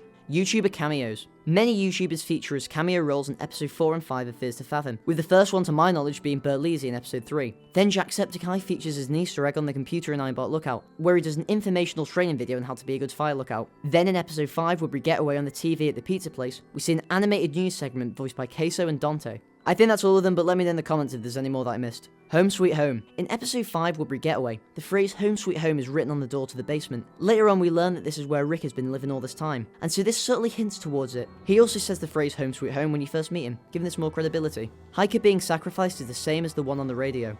In the middle of Ironbark Lookout, you're tasked with helping a lost hiker find his way. One of the dialogue options is to ask him to describe what he's wearing. Anyway, he eventually ends up face to face with a whistling cult member, and you don't hear from him again. Until when you see the cult ritual and see the bonfire. If you go up close, you can see that the body that's being burned is wearing the exact same clothes that the hiker described. This extra detail just makes this episode even more creepy. Another person in the office. In Woodbury Getaway, if you're playing quite unattentive, then you won't notice the fact that you're not alone in the office. And no, I don't mean the pervy janitor. I mean that there's another co-worker in the building that you can talk to. But most people miss this as it's quite out the way. Man in the closet. In episode 2, Norwood Hitchhike, after being spiked at the coffee machine, you pass out for a few hours. And upon waking up, your closet door is shut, and well, if you open it, hey, who's in there? Who's in there? Ah! Oh! Yeah, he was hiding in your closet. And that brings us to the end of the first layer of this iceberg. But now we've actually reached the tip of the iceberg. Onto layer 2, the surface. There's 2 people trying to hurt you in Norwood Hitchhike. In Norwood Hitchhike, you're spiked and stalked at a motel, eventually resulting to someone breaking into your room. But a lot of stuff here just doesn't add up, and it leaves people to believe that this is not the work of just one person, but 2. Now this is actually a theory thread that has woven its way throughout this iceberg, so as we go down I'll be talking about more and more aspects of this, as it gets progressively more obscure. But for now, this entry suggests that there are 2 people trying to hurt you in this episode. A point of evidence for this is that there was a man hiding in your closet, but then later on he tries to break into your room. Now if this was the same person, then why did he leave the closet, if his goal is to get into the motel room? Because he was already in there in the first place. Another piece of evidence that goes to support this is that if it was the same person, then he would know to check the closet after breaking into the hotel room, as he hid there previously and would think to check there first. However, the intruder checks the bathroom first, suggesting that he didn't think to check the closet straight away. There's more stuff to this, and there's way more to unravel, but that's something I'll tackle further down the iceberg. Pizza Man is a creep. In Carson's house, without your knowledge, Mr. Carson has ordered pizza for you, and so you're quite startled when the doorbell goes. So you answer it, and the delivery driver is quite weird. The interaction is awkward, and then he asks if he can come inside to get out the rain, which is incredibly weird, so you tell him no, and then he walks back to his car. Why would he have to come inside to get out the rain when he has a car he can go in? It's just incredibly creepy, and implies that the delivery driver has some sinister motives. Thank you Fears to Fathom for confirming my irrational fear of food delivery drivers. Man watching you fish. In Woodbury Getaway, while you're fishing with Mike, you can see on the bridge the hiker from the pizza place watching you, before then mysteriously walking away. He then references this later when he tries to come into the cabin. The Ironbark photo. The Ironbark photo is one of the biggest loose ends of any Fears to Fathom episode. In the climactic ending, your character sees the cultists doing their usual cult activities, and repeatedly throughout the game after each cult occurrence you tell someone. But they don't believe you because you don't have evidence, so you're told to take a photo next time. So this being built up throughout the game, you finally take a photo, and yet, at the end of the game, it's said that no one believed him. Now if he had this photo, then people would believe him and that he could prove it happened. So what happened to the photo? Well, nobody knows for certain, but there's a few theories, like one suggesting he left his camera at the lookout tower, and that the cultists destroyed it, or that he was too shocked from seeing the cultists and that he dropped the camera. But this is all just speculation though, and it's still a massive loose end to the story, and another piece of evidence in the case that this episode is fake, but I'll go more in depth on that later on down the iceberg. Paula at the door. In Home Alone, Paula is vital to moving the plot forward, as she sends a photo to your mother of a strange man standing outside the door to your house. Now, how the ending goes for most people is that the doorbell rings, your mother says Paula at the door, so you leave your room and go out, but then a man comes out your parents' bedroom. So you go back in and hide, then you hear police sirens and the ending music plays. However, you can actually leave your room as soon as the sirens play, and go to the front door where upon opening it, Paula is there. Hand sticking out the trunk of a car. While driving in Norwood Hitchhike, you see a red car in front of you, and if you pay close attention, you can see a hand sticking out the trunk of the car. Then the car speeds off and disappears. This is really creepy and adds to the mystery of the Norwood Valley.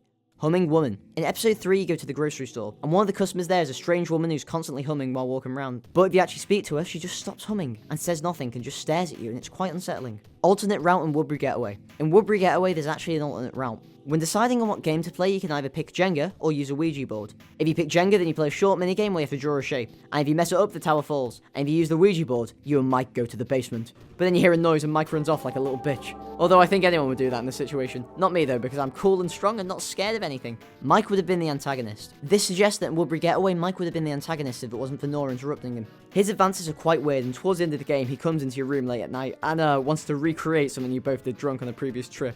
And it's just really uncomfortable, and quite strange the way he's just sat on the bed and leaning in. And it suggests that if this wasn't interrupted by Nora needing help, then he could have ended up being the antagonist of this game. The cultist was at the diner. At the beginning of Ironbark Lookout, you stop off at a diner, and one of the people sat there is a strange looking guy with a shovel and what looks like cultist robes. Cooking with Jeffrey. Cooking with Jeffrey is a surreal cooking show that features in both episode 3 and episode 5, and it's quite an experience. Hello. Welcome to Cooking with Jeffrey. I love me cat food. It's my favorite dish. There's a link in the description if you want to watch them all, and the falls, they are really crazy. Neb. Neb is a really talented musician who has a lot of his songs featuring Fears to Fathom. Some of my personal favourites are Forever is Forever, Distant, and Be Sincere. His songs are amazing, I really recommend checking them out. And with that being said, that's everything for layer 2. Now here's where we get into the deep stuff. The first 2 layers were mostly comprised of establishing the basics of stuff I'm going to be talking about later, and getting the more well-known stuff out of the way. The stuff from here on out is pretty obscure and pretty creepy. Layer 3. Below the surface.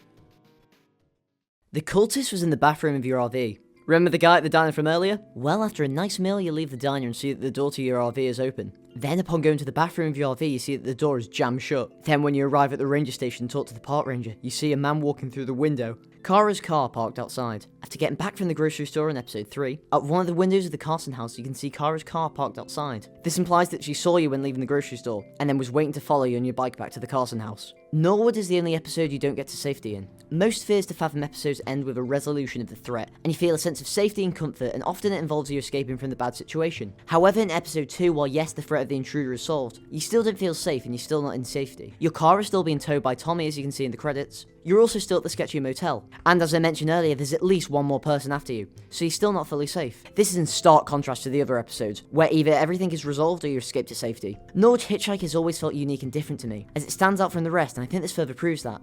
Man in the parking lot. In Ironbark Lookout, when you stop off at the diner for food, in the car park is a man eating a burger and you can talk with him. He informs us that a few weeks ago 3 kids went missing in Ironbark, and it's been all over the news. He then goes on to say that the official reports say that they got lost, but locals think it was something else. You ask further and he says there's a rumour that it was a creature who got them, like Bigfoot or a goat man that's living in the forest. You ask if he believes it and he says that a lot of hikers go missing around that forest, and then...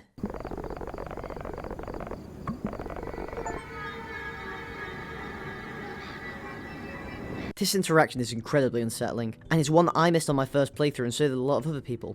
Carson divorce made up just to scare you. This entry comes from literally the only other Fears to Fathom Iceberg out there. In episode 3 Carson House, you're texted by one of your friends to search up Roy Carson divorce. In this you see a web article where Roy Carson dated a famous actress, and after they divorced, angry fans sent death threats, and would even show up to the Carson house. So this entry suggests that the article was made up by the friends of Noah, the protagonist, to try and scare him as he's house sitting alone. Is that all I wrote for that, really?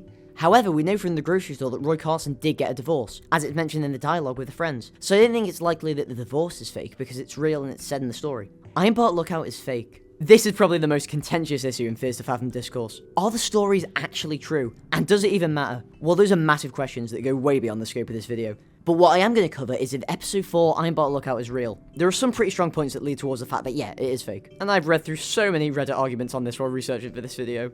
Look, the developer has made it very clear it's inspired by Firewatch. It has a massive plot hole with the fact that it never shows anyone the photo he took. A photo that literally proves the cultists were real and the fact that there's a cult. So yes, unless the developer comes out and says outright that it's real and backs up with proof and evidence, it's safe to assume it's fake. But the thing is, it just doesn't matter. I've read through more arguments on this while researching than I care to admit, and people get really heated over this issue. But honestly, why does it even matter so much if it's fake? Sure, I get the whole raison d'etre of this game is making horror games out of people's true stories, but it still doesn't take away from the fact that this is an incredible horror experience. Now sure, you may feel lied to and that goes against the whole premise of the series, but honestly I just think that Rail was inspired by playing Firewatch, wanted to make a game similar and already had a horror series and format that worked, and so he made the game he wanted, and it was incredible. So is Ironbark Lookout fake? Yes. Does it matter even in the slightest? No. Names chosen for alphabetical order. On Steam, the title for the first 3 Fears to Fathom episodes follow the naming convention Fears to Fathom, followed by the episode number it is. However, according to Rail on Twitter for Ironbark Lookout, Steam didn't like the similar names, and so the name had to be Fears to Fathom, followed by the episode title. Woodbury Getaway also followed this naming convention, and so to ensure that the game still display in order on the Steam library, the name for Woodbury Getaway was partially chosen to ensure that they're in order of episode, and not to have episode 5 show up before episode 4 or something like that. Helping the old lady. In episode 3, upon going to the grocery store, there's an old lady there, and she asks you for help finding groceries, and if you help her, you get an achievement. Achievements. There are multiple achievements for every episode of Fears to Fathom. In each episode, you get an achievement for surviving and completing the main story, and in the first 3, you get achievements for reading all the text messages, and for Ironbark and Woodbury, you get one for talking to all the NPCs in the given area. Some other achievements include playing minigames on the computer, feeding a cat, dunking a basketball, or completing episode 5 deathlifts. Mike and Sydney backstory. Sydney and Mike used to be friends at college, and on a trip to Oregon, Mike and Sydney had a lot to drink, and then some awkward stuff happened. We know this as Mike brings it up when talking briefly to Sydney in episode 5. You can follow the intruder in Norwood Hitchhike. During Astral Spiff's playthrough of Norwood Hitchhike, he managed to follow one of the intruders back to their hotel room, and the results were this. I'm in! Who's the predator now, buddy? His room is the same as ours, yet for some reason the lighting is just a strange blue and he just walks around in circles. Something about this room and its lighting always felt so off to me, and it still just unsettles me a bit. It looks so familiar yet so distant at the same time. Park Ranger Billy knew about the cultist. In Ironbark Lookout, you have various interactions with Park Ranger Billy, who knows way more than he lets on. When you meet him for the first time, he tells you to stay away from going up north because of bobcats and bears. This motif of not going up north because of bobcats and bears is repeated throughout the game, as we see it referenced numerous times, and he gets really uncomfortable when he finds out you actually did go up north. He then says very dismissive things, like when you mention the cultist put a goat skull outside your tower, he says it's best not to dwell on these things. And whether or not he worked for the cult, or he was just scared of him or someone else getting hurt by them is up for debate. But from how it seems, it looked like he's saying this stuff to protect us in the same way Jason did in Norwood Hitchhike, where he said you don't bother them and you don't be bothered. And that's the end of the 3rd layer. Now things are getting really obscure. And without further ado, let's get into the deep waters of layer 4. Mike sabotaged Nora. This theory suggests that Nora's car breaking down was actually Mike's doing so he could spend the weekend alone with Sydney. Now how true this is questionable, as he could have just not invited Nora, and in fact he was only suggested to include Nora at the beginning by saying to keep the price under $100 so she could afford it. So again, if he really wanted to be alone with Sydney, then he wouldn't have suggested it in the first place. Cultist is stupid. In Ironbark Lookout, the cultist is really stupid. Firstly, he just hides in a random person's RV hoping that'll take him to the Ironbark State Park. Then he shines a flashlight directly at us when he's supposed to be stalking us secretly. Then the fact that he sees us on the balcony at the end of the game. Then searches our tower and does not think to check the only hiding spot inside the tower, which is us being under the bed. And then how does he not even notice or think to check the porta potty? This cultist is just incredibly stupid. And in fact, why did only one of the cultists come out after a large group of them saw us? Now obviously this can all be explained as choices made for game design and to make a more thrilling experience, but still, come on. Woodbury, Vermont is a real place. Now this is a juicy one. You see, all the locations mentioned in Fears to Fathom are fake names and most don't correlate to a real location. All except for Woodbury, Vermont. Woodbury is a real and very small town in the state of Vermont. And holy shit, Fears to Fathom is on this town's Wikipedia article. Oh my god, that's insane. The fact that Fears to Fathom will now have a lasting impact and legacy on this town because of its Wikipedia article. Computer secrets. In episode 3, 4, and 5 you have access to a computer, and on which there are multiple bonuses on there.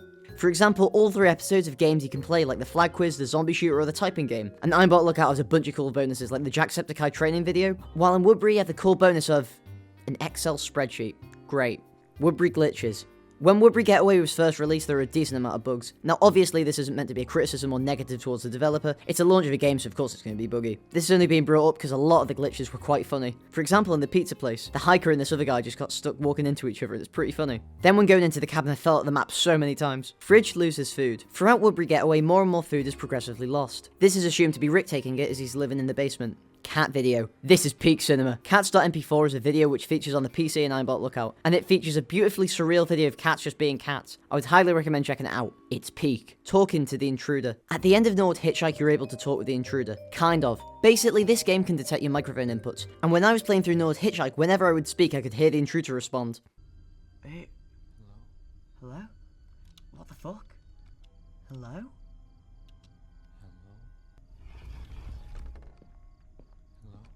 And this freaked me the fuck out, as I just didn't know if this was a feature. I wish that this was done in other episodes of the game, because it was so effective in this episode of being absolutely terrifying. It genuinely helps with the suspension of disbelief, as for a moment I was convinced someone was talking to me. And the fear of the unknown and that threat of the guy was such a visceral and profound experience, making me genuinely terrified. Home Alone was all a dream. This entry suggests that the events of Home Alone took place in a dream, and this actually has a lot of merit to it. Firstly, there's a lot of logical inconsistencies. For example, you see a man walking up the stairs, only then later on there's a man at the door who seems to be the antagonist of this episode. If he was already in the house, why would he be at the front door? This is further reinforced by the fact of the window smashing. If he was already in the house, why do you need to smash the window to get in? This combined with the surreal and dreamlike stuff seen on the TV gives strong credibility to the fact that Home Alone could be a dream, or the crazy imagining of a scared 14-year-old. As there's just too many inconsistencies and it all feels very strange. Now obviously this isn't meant to be criticism of the episode. I think the very fact that you don't understand what's going on leans into creating an even more scary experience. Rick's mother died in the basement. In Woodbury Getaway, when getting a tour of the basement, Rick says that the guy he bought this from said that his mother died in the basement, and that some guests report hearing noises from down there.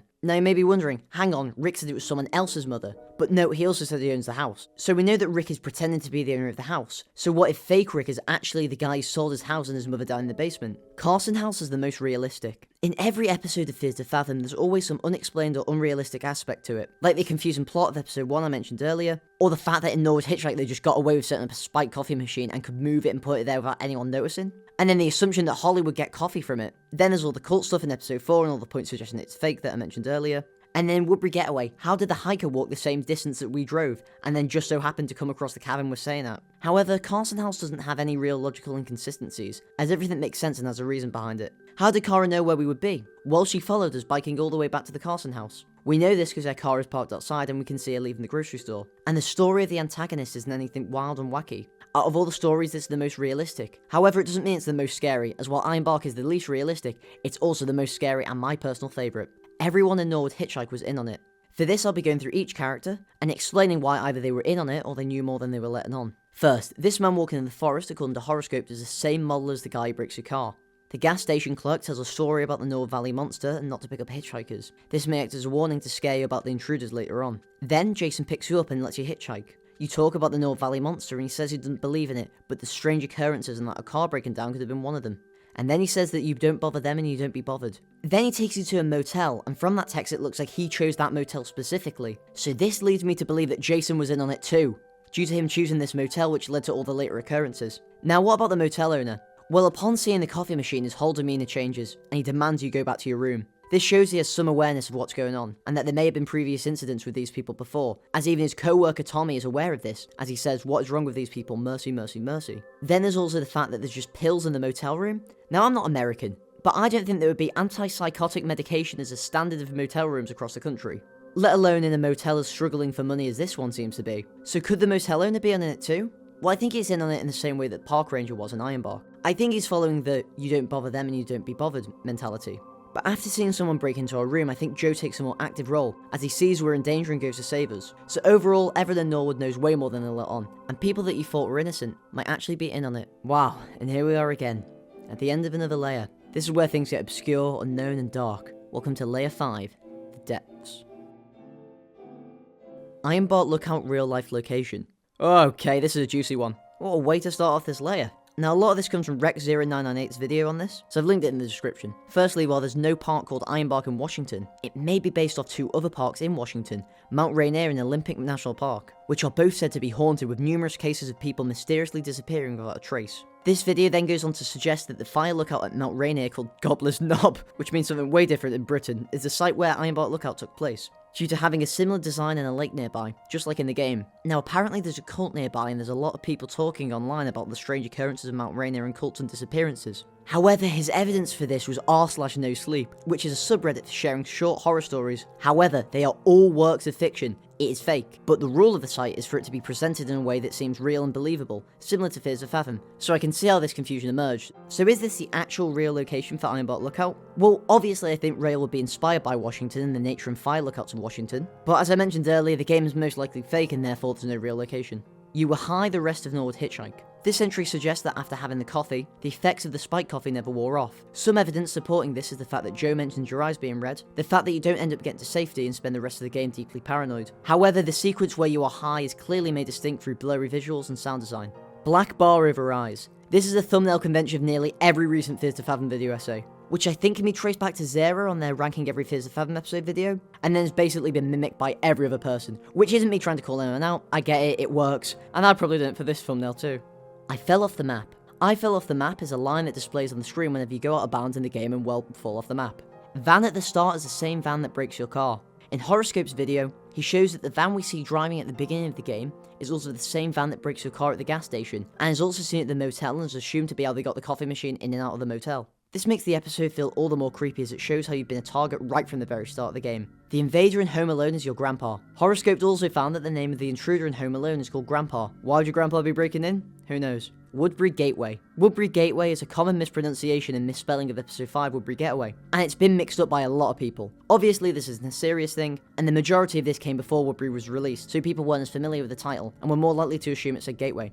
Fears to Fathom exists in Fears to Fathom. In episode 5, Woodbury Gateway, we see a commercial on the TV in the pizza place, and on one of the computers we see the title screen of the Fears to Fathom episode. What does this mean? Are they aware they're in a game? Are we in a game as well? Is anything real? Are we just in a simulation? No, it was just a funny Easter egg. Annoy the gas station clerk. If you throw the shopping on the floor in Norwood Hitchhike, you can get the gas station clerk really angry to the point where he says he'll call the police. You can also get an achievement for this. Kara foreshadowed throughout the game. Kara is repeatedly foreshadowed throughout episode 3. We know from the ending that she was on a lot of drugs and alcohol when breaking into the Carson house. And in the beginning of Carson house, we see in Noah's dream a drug-like weird experience similar to how it was portrayed in episode 2. This could hint at Kara's extreme drug problem that caused the two to break up. Then we see the Carson divorce web article, and it mentions how after Mr. Carson got a divorce, obsessed fans would come to the Carson house to confront Mr. Carson. Similar to later on how Kara comes to the Carson house to talk it out with Noah, which eventually ends up violent and scary. Overall, we can see a setup of the plot threads of drugs and romance. Ah yes, the two joys of life, and two things I'll probably never feel. And on that depressing and weird note, that brings us to here. The Abyss. This layer is some of the most obscure, mystifying, and another synonym for obscure information. And a lot of this stuff I didn't even know until I started researching for this video. So welcome to Layer 6, The Abyss. Woodbury House found. Look, I don't feel comfortable doing this one. Even if it's publicly available, I don't want it to be like the Freddy's Pizza situation, where a restaurant called Freddy's Pizza would be called hundreds of times a day because of FNAF. So just please be respectful of people and obviously don't do anything stupid. Remember, it's a fictional game, the locations are not meant to be real locations, just don't do anything stupid. Marley. Marley was the previous fire lookout in Tower 11 before we took over. It's been quite a while since Marley stopped staffing the tower according to Connor, and he tells us more. Apparently all Marley ever did was chop firewood, and that she was one gritty woman. According to some of the text messages with your boss, he says, "I hope you fare better than the last lady." What I think happened to Marley is that she too was tormented by the cult, and was in a similar position to us, where she was at risk of losing her life, and so she left, but people thought she was crazy, which is why Mitch said she didn't fare well.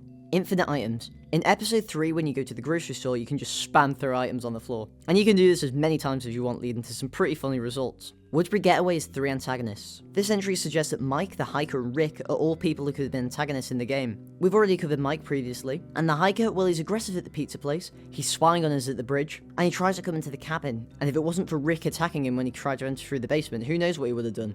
And also, who knows what Mike would have done if they weren't interrupted by Nora. So this suggests that Mike and the hiker would have been the antagonists if they weren't interrupted by Rick or Nora. VCR OSD Mono. VCR OSD Mono is one of the fonts used in Fears to Fathom, and it's used in a lot of other horror projects and adds to that creepy VHS analog horror feel. I think it's used for the dialogue, but I know for sure it's used for the scene transitions, and it's also the font that I made this Iceberg in. Shift plus L credit skip. At the ending chase of Ironbark Lookout, YouTuber Horoscope found that in the final climactic bit when the cultist chases you to your RV in the parking lot, if you press Shift plus L it takes you straight to the end credits, which was assumably a debug command that was left in by accident in the final build of the game.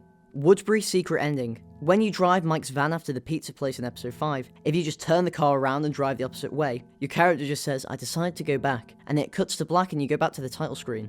The truth of the Norwood Valley Monster. Oh boy, this is one I've been hyping up. What actually is the Norwood Valley Monster? Well, from looking at the dialogue of the game, it must be an organisation that is known throughout the town for kidnappings and murders, hence why Tommy says what is wrong with these people, after finding out what happened to your car. The group must be well known too, as the receptionist instantly recognises what's going on, and the danger they pose during the coffee scene. So the Norwood Valley monster isn't a singular thing or a ghost, it's a group of twisted individuals that drug, murder and kidnap people. Yet a disguise behind an urban legend of a monster and ghost that preys on people to kill them. We know people like Jason and the man in the van to be part of this organisation, due to their involvement in taking us to the motel and putting the coffee machine there. The gas station clerk may also be working for them, as he perpetuates this myth and urban legend to travellers, again to further disguise their true motives. Mr. Carson is a gooner. During Carson House, you go into Mr. Carson's bedroom, and you see lotion and tissues by his bed. And then we're going onto his computer, you see that there are a lot of viruses on it, which could be due to Mr. Carson being on some dodgy sites known for having a lot of viruses.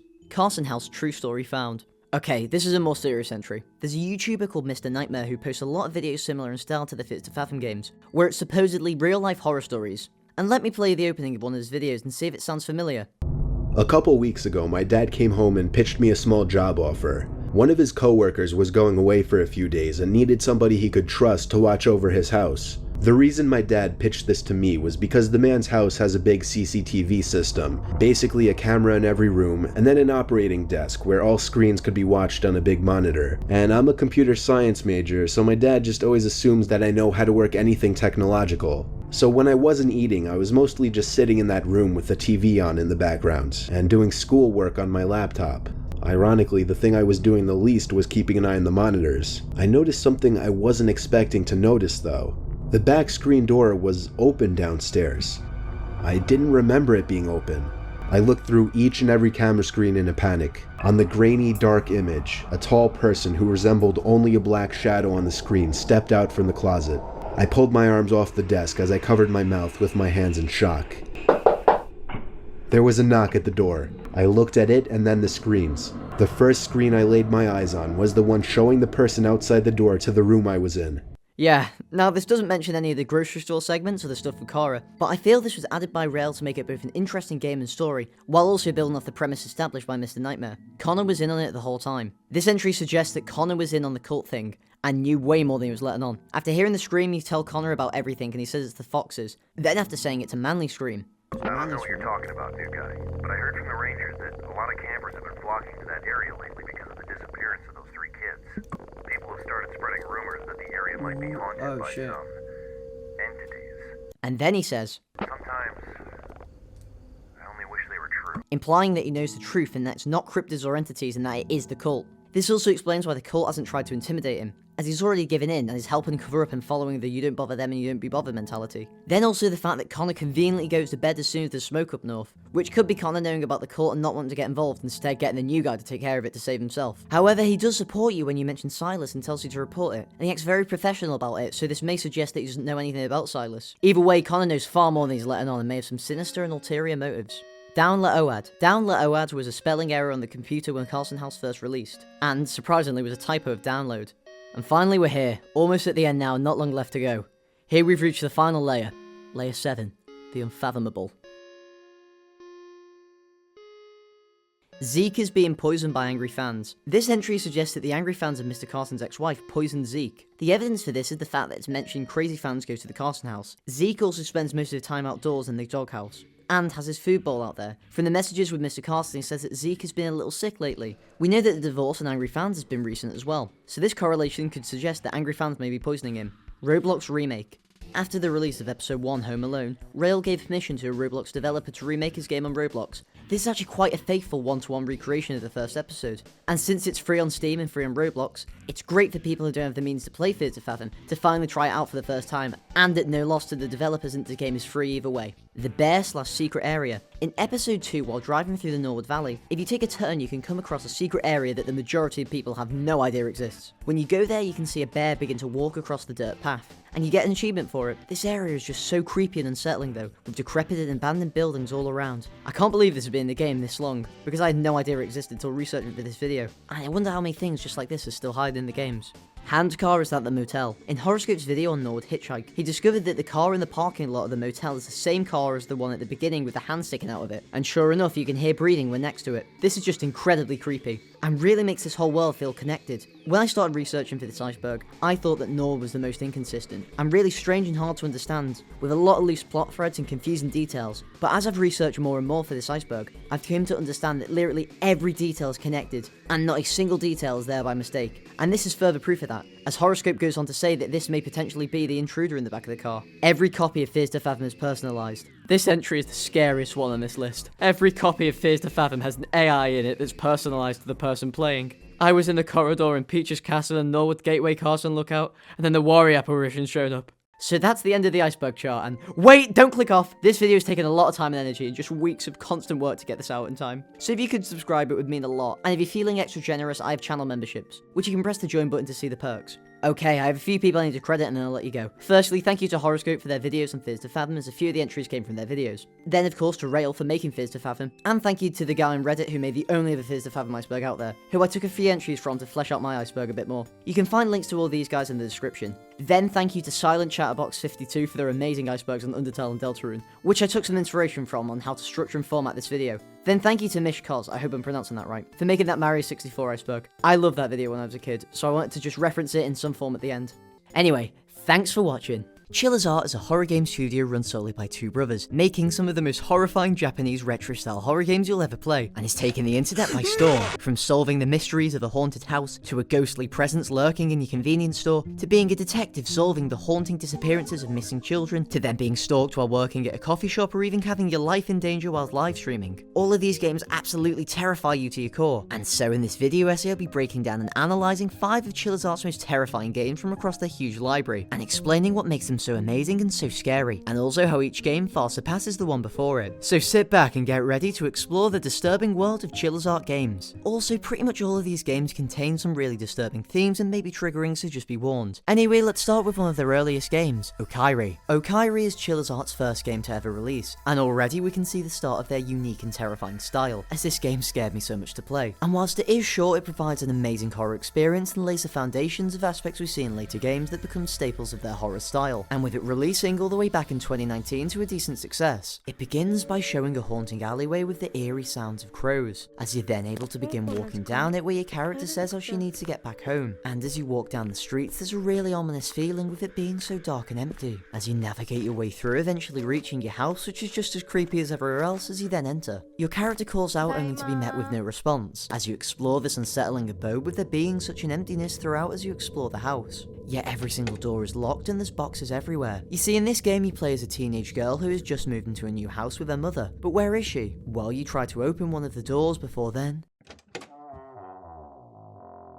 you hear the sound of the door opening downstairs. Nervous, you descend down with your character wondering if that could be her mother. Yet you enter the room only to be met with no one. Slightly freaked out, you explore the kitchen and living areas of the house with it feeling so empty and messy. And it feels like you're expecting something huge to happen until then you find a stray cat in the closet, which makes you even more weirded out because your character doesn't even seem to recognise it. And superstition, black cats are a really bad omen. After this, you explore more of the room where different items will give you different insights into the life of who you play as. Like how her mom isn't doing too well and their life right now doesn't seem to be that happy. Something evident in the empty rooms and distant eeriness we feel throughout. Suddenly, you hear aggressive banging coming from upstairs, and upon going up to investigate, this happens. It's now nighttime and everything is really dark, and you're now really frightened as to what could happen, and this is where things start to get really scary as the horror truly kicks in. This part of the game absolutely terrified me, as I just really didn't know what would happen, and the sudden switch from light to darkness really makes for a tense experience as you explore the house more, with it feeling so ominous, as you then learn the main mechanic of this part of the game, to gather the 5 numbers scattered around the house. But it's a horror game, so you know this can't be done without something horrifying happening, with most of that horror coming in the form of this house's tense atmosphere, where a large sense of dread looms over everything you do, as you navigate these rooms being dimly illuminated by your flashlight, until you then descend the stairs and for just a brief moment you can see what looks like a person moving. Could it be your mother? Anyway, you enter the kitchen, and the whole room is now flipped upside down and extremely dark, as you fear what could be hiding in here, and as you carefully navigate to find the rest of the numbers for the code until suddenly The sound of frantic rustling is heard nearby, only increasing the feeling of dread over what could happen. Now the rest of the game basically involves you navigating through the house to find all of the numbers hidden amongst it, whilst also finding hints as to what order the numbers go in. And as you go to head back upstairs, you see papers scattered on the floor. Who could have done this? Could it be the ghost-like creature that we saw earlier? Anyway, you then can finally enter the code into the locked box, which reveals a bank statement of your mother being in serious debt. You're left in confusion as to what this means until suddenly you hear a loud bang from downstairs. Horrified, you slowly walk down to see the door to one of the locked rooms now burst open. Panicked, you enter only to see your mother who had taken her own life. This moment is just honestly so shocking, as the earlier points of horror in this game lead you to believe that this would be some big supernatural event, or a big haunted ghost house as a means of distracting you from stuff like how her mother's not been feeling well, or how they're in a poor financial situation, which makes this moment of uncovering her body all the more harrowing, as it takes you from supernatural horror to shocking and grounded realism that's just so disturbing and hard to play through, and is genuinely one of the most effective moments I've ever seen in a horror game. However, that's not where this game ends, as in an extremely devastated frame of mind, your character reads her mother's note and it then cuts to 4 hours later. You're now in a grainy and dark forest alone in the dead of night, with the atmosphere feeling so creepy and tense as you nervously look around to see if there's anything lurking out there, as you trudge through the dark forest with the panicked breathing of your character now gone, now replaced with the stoic footsteps plunging deeper into the forest, until eventually you reach a shrine in the forest which is just as alone as you are, as you then enter and see a chair and a rope. You look upon it in horror, yet your only option is to give in, and so you do. It ends with the sound of the rope creaking amongst the nature, and that is Okaeri. What makes this game so unique is how it perfectly shows Chilla's art's amazing ability to turn relatively mundane locations or concepts and distort them into deeply horrifying experiences. And on the surface, the idea of a horror game contained to one small house sounds quite boring, but in practice it becomes one of the most tense short horror games I've ever played, and had me extremely freaked out whilst playing it due to how it slowly builds those feelings of dread. From the loud noises you hear, to the doors opening mysteriously, and how it keeps you alone for most of the game yet you know someone else is here, due to the strange things happening beyond your control. And it creates for an extremely unsettling experience. And for Chilla's art's first ever game, it's an incredible horror experience. We also see the beginnings of aspects of their game design that would go on to become staples of later games, like how their games don't shy away from covering dark or sensitive subject matter, and instead handling it with the weight it needs to both raise awareness to these issues while still making for a scary experience. Another aspect of Chilla's art's game design is its retro and VHS horror aesthetic, with its PS1 style graphics extremely reminiscent of the work of PuppetCombo, who popularised the retro horror genre, and with later Chilla's art games also being reminiscent of the Fears to Fathom series. With a game of theirs I feel captures all of this the best being one of their next games, The Convenience Store, with the games after this being way better and way scarier and some of the best horror games I've ever played. The Convenience Store is one of Chilla's art's next games to gain massive popularity online, and skyrocketed the studio into well-regarded success after being played by many Let's Players, with so many people resonating with its unique style of horror and mystery, where over the course of multiple days you piece together the cryptic story of what's happening to your town and convenience store. And this is the game where we see Chilla's art really begin to show what they're capable of in terms of really captivating horror, with some even arguing that this is one of their best games that they've made, and with this also being one of the few Chilla's art games to actually get its own film adaptation, which just looks amazing. It opens with a view of the store that you'll become uncomfortably familiar with over the course of the game, as you then load into the game properly, where it begins with you waking up for work, yet it's night time. Of course you're working a night shift, what else would you expect from a horror game? Wait, hang on a minute. A retro indie horror game that takes place in a small store late at night which also got its own film adaptation? Where have I seen this before? Anyway, you begin to explore your character's small apartment and get familiar with this living space, with it feeling really claustrophobic and eerie, and from the window you can just make out what looks like the glow of the store that you'll spend so much time scared of. But before leaving to start your shift, you first grab a flashlight, change your clothes and eat some food, and all the while a real eeriness begins to grow, but eventually you finish your chores and head out into the night. It's a dark and moody blue night, and you wander out of your apartment and into what has to be one of the strangest places I've seen in a horror game. The streets lay empty and dark, with everything having a real uncanniness to it, with it stretching on far, being faintly illuminated by stray street lamps. And as you wander more and more, you fear that something could be watching you, and so you look around with your guard up to ensure that nothing is around, but the only thing scarier than seeing something is seeing nothing at all, as the emptiness of this town makes you really unsettled, and whilst playing this I found myself really uncomfortable. Anyway, you eventually eventually make it across the town without anything happening, with you then approaching the convenience store, with its blue hum of light standing against the darkness of night as you enter and speak to your boss. He's glad you made it, and tells you that he just heard someone had fallen off the same bridge we just walked across, and that apparently someone saw a man walking with his legs bent the other way, before he then plays it off as a joke. After this, you then explore the rest of the store, a place that may look peaceful now, but trust me, it won't be like that for very long. You familiarise yourself with places like the shelves, the bathroom, and the storage room until then, you head to the back of the store. All the comfort from the store fades away, as you see the start of an alleyway blocked off by police tape and signs, and with a really ominous feeling coming from it, and with this whole back area just feeling so unnerving. Anyway, you then re-enter the store, and begin your shift by punching in. This sure seems familiar to something I've played before. After punching in, your boss leaves you here all alone, and instantly there's a really uncomfortable feeling, as you see in the office a computer that allows you to watch the whole store and the security cameras. I wonder if this will be relevant later. Anyway, each night that you spend here, there's at least one chore you have to do before returning home, with tonight's chore being to get rid of the expired food. And so you do, with it being so creepy due to you going outside right next to where the ominous alleyway is. Now the first night is pretty uneventful, with the occasional customer entering to which you can help them, but besides that nothing much goes on. Or at least that would be what I'd say if it wasn't for this. The sliding doors seem to be opening by themselves as though they're detecting someone walking through, although no one's there. Could this be a ghost? Slightly freaked out, you continue the rest of your shift, until suddenly a delivery driver enters holding a strange package. But even stranger is how the package is addressed to you, and so you take it home. You're now at home, and you see that the contents of the package is actually a VHS tape, and so you play it. It's quite short and blurry, but from it you can make out what looks like the exact same tape and signs as in the alley behind the store, and the graininess and general sinisterness of it makes it really perturbing to watch, and you're now extremely creeped out. Who sent you this package? How did they know your name? Why would they send it to the store and not your apartment? And worst of all, what horrors could be lurking behind that tape? All of these questions linger in your head as you then exit your apartment and into the first night.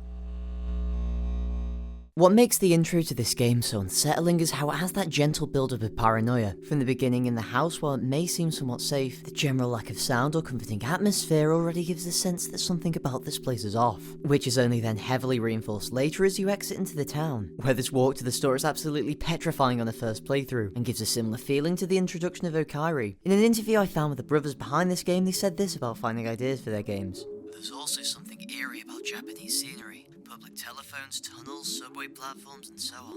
And I think this fascination with Japanese scenery and using it for horror is something we not only see extensively throughout this game, but also throughout their later games that I'll be covering in this video. Then in the store you have stuff like the cameras and alleyway foreshadowing that at some point they're going to be horrifyingly relevant, and building up that sense of paranoia which all of Chilla's art games do so well. But to know what nightmares these things are foreshadowing, we'll have to dive into the next night of the game. You exit your house into the night once again, yet this time it's much darker than before, with all of the street lamps being turned off, which somehow makes your walk back to the store even more tense, nervous of what might happen. Eventually though you make it back to the convenience store, which just so happens to be in the most inconvenient part of town, being the furthest thing away from your house. Anyway, you talk to your boss about the doors from yesterday, where he blames it on the faulty wiring, yet your character thinks it to be a poltergeist, to which he says, "Ghosts aren't real." However, before punching in, you check the back of the store to see all the dumpsters from yesterday are now completely flipped over, leaving you unsettled before you then punch in and start your shift, and your boss leaves you alone at the store once again. But lucky for you, tonight's chore is exterminating a bunch of rats outside. Great. And so you do, but the whole time you feel as though you're being watched, as you're uncomfortably close to the creepy alleyway. But these rats are just so fucking hard to deal with, and they're so small, and they're so hard to find, I'm just so fucking stressed out of this job! Anyway, you head back inside and meet probably the rudest customer in this game, who demands that you get the items from the shelves for him. And worst of all, unlike later Chilla's art games, you're only allowed to carry one item at a time, so giving him everything he needs is grueling. Eventually though, he gets his beer and you get some relief, where you just wait around doing nothing, where you eventually walk around the store until suddenly the grandma who was just in the store earlier somehow just didn't leave for a while, and this scared me for some reason. However, the most sinister part of this encounter is speaking to her where she asks where Ken-kun is, after thinking she heard his voice before she then says that this was her daughter's house, and then shouting, "What did you do? How dare you?" And then she just waddles off like nothing happened. Extremely unnerved, you return to the cameras until suddenly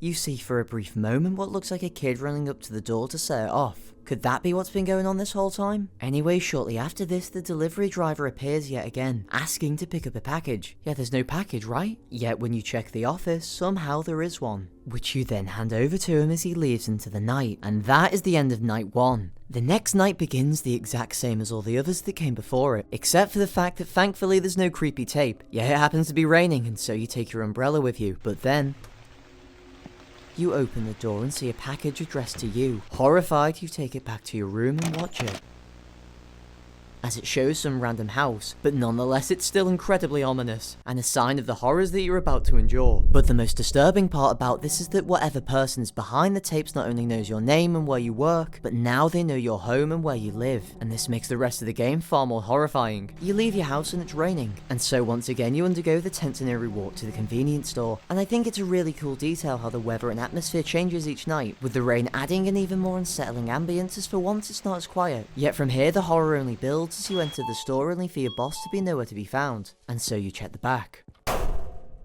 After getting jump scared by your boss, he agrees to stop trying to scare you so much, until you then tell him about the VHS tapes where he plays it off as just a prank. But this is a horror game, you know it can never be that simple. Anyway, he's pretty dismissive of all your concerns as you then punch in and begin your shift with him leaving into the night once again. Already there's something that feels so off about your shift. Maybe it's the fact that the tapes has now shown up at your house, or the fact that your boss is about as empathetic as a pile of dust, but you just can't shake the feeling that you're about to uncover something terrible. But there's no time to think about that, as tonight's task is stocking the shelves. And so you go about your business trying to restock until suddenly you're completely locked into the storage room. You frantically try to get out, but you can't as you then hear the sound of someone entering the store. Fear consumes you as it finally unlocks, and you step out only to see that there's no one there. Or at least there would be no one there if it wasn't for an engineer coming to fix the air conditioner under your boss's orders. Anyway, creeped out, you continue stocking the shelves before you then check the cameras out of curiosity, where you look at the back of the store and see that all of the tape has been ripped apart. In sheer horror, you realise that that's where the engineer is headed, and whatever horrors are behind it are now ready to come out. And upon exiting the cameras and looking at them again, you see that the engineer is now nowhere to be seen. Terrified, you exit the cameras and make your way to the back of the store, and anxiously enter the alleyway where you see a small shed with a locked door and no way to open it, until you then find the wrench of the engineer, which allows you to get a small key from the vent, and so you unlock the door. However, when you try to open it, it feels as though a ghostly presence is holding you back, and so you fearfully return to the store, and from here things only get scarier. It's now later into the night and things are pretty uneventful, until you notice that the toilet in the bathroom is going crazy, and so you investigate it, where suddenly you're locked in the bathroom just like the storage room before, although this time it feels even more sinister due to how the toilet seems to be moving by itself, and how you can hear the doors opening. However, eventually you're set free and see that a bunch of items have been knocked off the shelves, and the door is acting faulty again, and so scared you check the cameras, where then a ghost appears on the camera, and in sheer horror you leave your office to check the store and see that it had left something behind. And so you investigate, only to get a small piece of paper, with this moment being so disturbing as you realise that you're no longer safe anymore. However, after waiting for a while, nothing really happens, until you remember the shed from earlier and decide to go to it again. As you approach it, you get a really unsettling feeling until you then open the door, where you see the corpse of your boss alongside the TV, and worse yet is that the door locks behind you, making you trapped with this body. Panic consumes you as you fear what might happen in here, with it being so disturbingly petrifying as you hear the most horrific sounds of struggle and violence until suddenly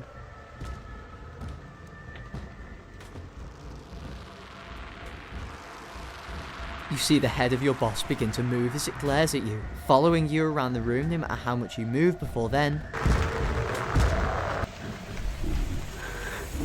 And that is the end of night 2. What makes this section of the game so terrifying is how you have that slow build-up of fear and not knowing what threat might be out there. Each small aspect is intentionally placed to unsettle you over the course of the game, making that moment towards the end even more impactful, as stuff like the tense walk to the store or the constant VHS tapes or even the jump scare by your boss is all building up that paranoia and dread in you, which makes the rest of the horror hit all the more harder. But the horror is far from over, as there is still more frightening ghouls lurking amongst the shadows as you enter the third and final night of the game. It begins just like every other night that came before it, with it beginning with you watching a tape that's already in your apartment, and so you watch it. This time you see a weird recording of the shed from behind the store from the ground. After this you look around your apartment with your character thinking last night was a dream, which would explain all of the absolutely insane shit that happened, but you still can't shake that feeling of immense disturbing fear you felt so palpably in the shed. And so with nothing else waiting for you, you leave your apartment and venture into the night. For this night's gimmick, there actually isn't one. Just a dark and dreary silent night, and the very fact that nothing special happens makes it all the more frightening, as you have no idea what could be lurking for you in the town. Over each night you walk through the town expecting something to happen on your walk to the store alongside each night's various gimmicks, with there being the dread that the ghost that's been stalking you would do something on the walk, but there's nothing. And so this final walk to the store does an excellent job in building that last bit of paranoia before you enter the most horrifying part of this game. You enter the store and your boss is nowhere to be found, confirming your suspicion that last night wasn't a dream, and so you head to the back and punch in for the night, as you then leave the counter. Suddenly you're in a strange hellscape version of the store, filled with TVs that you can turn on only to be filled with static, with this feeling so sinister as you're now presumably in the same world as where the ghost tormenting you is from, and they could attack you at any moment. And so you head to the back and carefully watch the cameras where you notice a strange young boy walking around the store, only to methodically inspect specific TVs in the store, yet the whole time the most horrendous sounds play, leaving you insanely freaked out. Now this puzzle is just really annoying because it's so hard to see where he's looking at, and if you get enough of them wrong it resets, so it just made it really annoying to play through. But after quickly completing the puzzle with no trouble whatsoever, you enter the back of the store and see the same kid now crying in pain in the corner, and so you go to help them, where then the same ghost appears, leaving you stunned and scared, with the store now going back to normal as you then head back into the store, only to see one last tape left outside, and so you take it. You're now back in your apartment with only two options: send the tape away or watch it yourself. But at this point you've come so far and been through so much, from watching your boss die to being tormented by a ghost, and so you decide to watch this last tape. You watch in horror as you realise that this is a recording of you sleeping in your bed, shot from just outside the window. This monster is now after you. It cuts to you now laying in bed as you notice a silhouette in the door, whilst also feeling as though you can't move, exactly like how you couldn't open the door earlier on in the game, with there being the sound of horrendous screams playing in the background until then.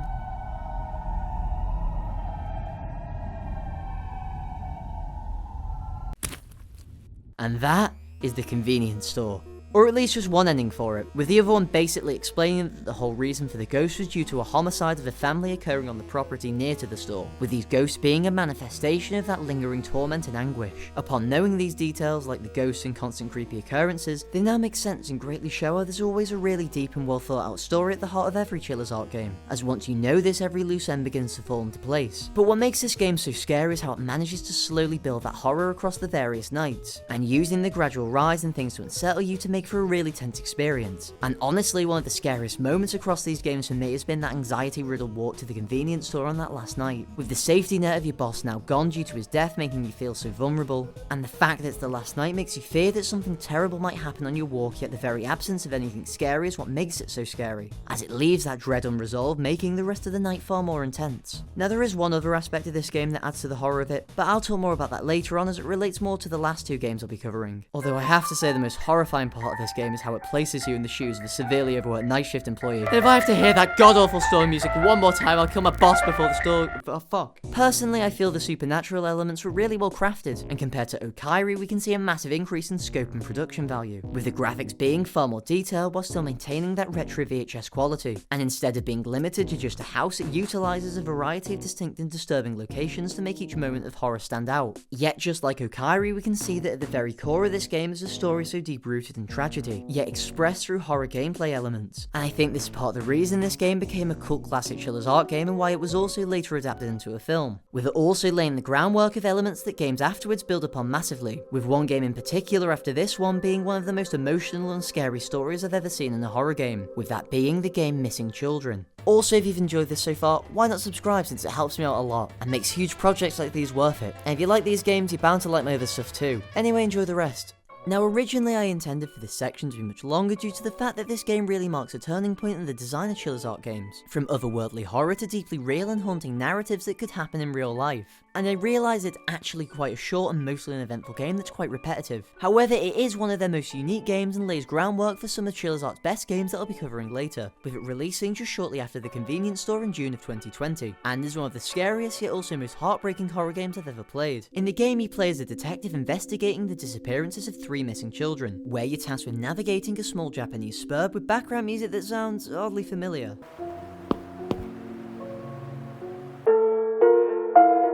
Whilst also solving haunting puzzles to eventually find out why they went missing and where they might be. Over the course of the game, you go through numerous chilling occurrences like phones mysteriously ringing or lights going out, or strange, creepy and liminal environments that feel so weird to be in, or the recurring hauntings of a radio that can be found in the houses of the 3 missing children, that play strange sounds of screaming or distress that leave you worried of what fate might have fallen upon them. And over the course of the game, you also have other strange occurrences like strange ghostly grandmas and dogs with human faces. And as you piece together more of the mystery, you believe there to be this big spooky conspiracy of them being kidnapped by a strange ghostly force who talks at radios, leading you to the end of the game where you go to a park due to that being the place they decided to meet. It's dark and gloomy with a really ominous and foreboding feeling as though something terrible is about to happen, as you approach the play area where then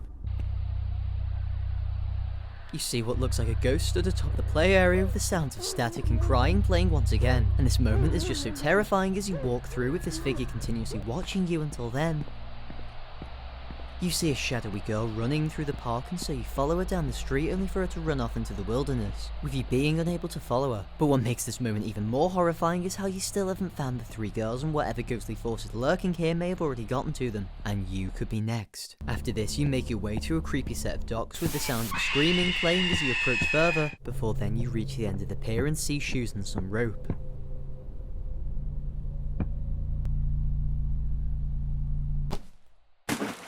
You see, also throughout the game you investigate the lives of these kids, and you learn really heartbreaking things about them, like a mother who wants to break up her daughter's relationship, one who's neglected and left alone and starving, and one who's subjected to their parents drunk and arguing. And in this moment you realise that there was no big grand ghostly conspiracy, but instead 3 girls who wanted to escape the pain of their lives. And this moment captures so well Chillas' amazing storytelling abilities, as it subverts your expectations of it being a supernatural horror game, as whilst there is that monster at the end, it's likely just a manifestation of the guilt of our character, of them not being able to save them in time, as in reality this story has been one that's grounded in reality and real tragedy, and is something we see in later Chillas games. Also, don't worry, as there is a good ending where you do manage to make it in time to save them, and their lives improve a lot after this due to the help of the detective. Now, compared to Okaeri in the convenience store, we can again see Chillas' technique of using supernatural horror elements as a way to convey a real and tragic story, like in Okaeri where the ghostly horror is meant to represent her mother's struggles and eventual death, and in the convenience store the ghosts are meant to represent the lingering anguish after the murder of a family, and missing children is no different in this for reasons I've already mentioned. But it also marks a turning point in Chillas' game design, with them being less reliant on supernatural elements to convey their horror, instead using real world issues and fears to make something scary, and by having their horror so grounded in our world and reality it makes it all the more terrifying as it suggests that this could happen to you too, with a game that perfectly shows this being one of their next games after this, The Closing Shift.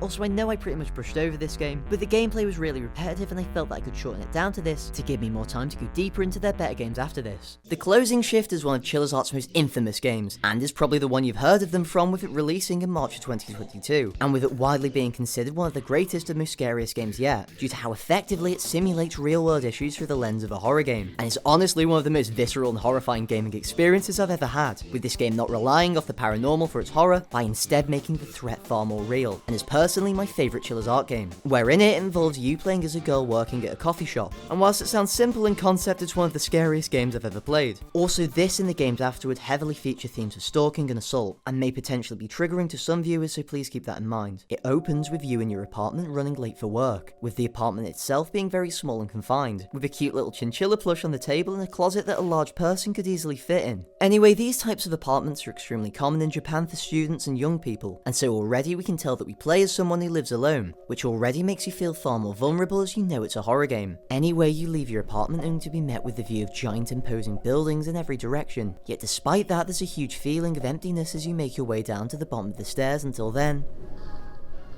You hear a song playing faintly, and upon going down further you find someone's phone left on the floor. However, upon looking around there's no other people around who could have had this phone, with this making for a really strange and creepy opening to the game, as you're in a place so filled with life due to being nearby to multiple giant apartment blocks, yet also somehow so deeply lonely as there's no one around you. Or at least that would be the case if it wasn't for there being one other person here, being crouched down on the floor looking for something, where he then takes the phone from you and just stares at you uncomfortably, as you then drive off to begin your closing shift. This is Chilla's Coffee, a place you're going to become intimately familiar with over the course of the game, and is the place where some of the game's most fun yet also most petrifying moments will take place. But more importantly is the cute little mascot of a chinchilla, something that the creators of the game are a fan of, even naming Chilla's art after chinchillas because they're just so adorable. Anyway, you enter the store and then head to the back to speak to your boss. He scolds you for being late and then also for messing up orders, and to leave your phone in the locker during work hours before he then leaves and drive off where you're now completely alone. From here you begin to learn the main gameplay mechanic of the game, where you need to master being able to make drinks that are hot, cold and preparing food, whilst also navigating a complex amount of systems to ensure not to mess up the order as your shift then begins. Now to be honest, when I first played this game I failed absolutely miserably on the first customer, as whilst the tutorials like the videos and the whiteboard do give you tips on how to make the coffee, I still spent about 10 minutes figuring out how to pour the milk the right way. However, I do feel that the food service mechanic and gameplay loop is really fun and addictive, as once you master it you can make each order as efficiently as possible, and having really fun gameplay really contrasts with the horror elements later on. Whilst making your first order though, you notice something in your kitchen, a security monitor allowing you to watch the drive-thru just outside the store. I'm sure this couldn't possibly be relevant later, right? Anyway, you then serve the first customer, where he then leaves as you're left uncomfortably alone. And I think a great strength of this game is how well it uses loneliness for horror. However, I'll talk more about that later. After this, another customer then enters saying, "Did you hear on the news? I hear stalker cases are on the rise," and says how scary it is and how she needs to be careful, and that we also need to be careful too. I wonder what this could be foreshadowing. Anyway, you then make her order where she sits down to drink it. However, in between this, you check the back storage room and notice a strange locked door with a strange aura coming from it. And I think already we can see lots of parallels to their other game, The Convenience Store, as the general premise is very similar of a girl working alone at night with a boss who's an asshole, while various customers visit saying spooky things that make you more unsettled, alongside a creepy area at the back of the store that you're unable to access for now. And despite being so similar, they both vastly differ in horror, with this game far surpassing that of The Convenience Store. But I'll have to talk about more of this game to talk about that. As the night continues, you get visited by a group of schoolboys, but stranger yet is how one of them notices a noise in the distance, yet no one thinks anything of it. And the rest of the encounter's pretty uneventful, with another customer then entering, and after giving him his coffee he speaks to you, saying that he's a private investigator and saying that there's been numerous reports of people getting harassed, and to call him if anything ever happens, and also recommends closing the store early to avoid trouble. And just like what the woman said earlier about stalking, it starts to build up a subtle amount of dread of whether someone could be after you as well, and that alongside all the giant windows in the store creates such an intense feeling as though you're being watched. It's now the end of your shift, and the entire tone switches massively, with the cheery music on the store radio now cutting out completely, as that feeling of emptiness creeps back in whilst you sweep all the floors of the store. And doing this builds up such a great feeling of unease, as now the store is closed and you're completely by yourself, and so if anything bad were to happen, no one would be able to help you. And that paranoia continues until suddenly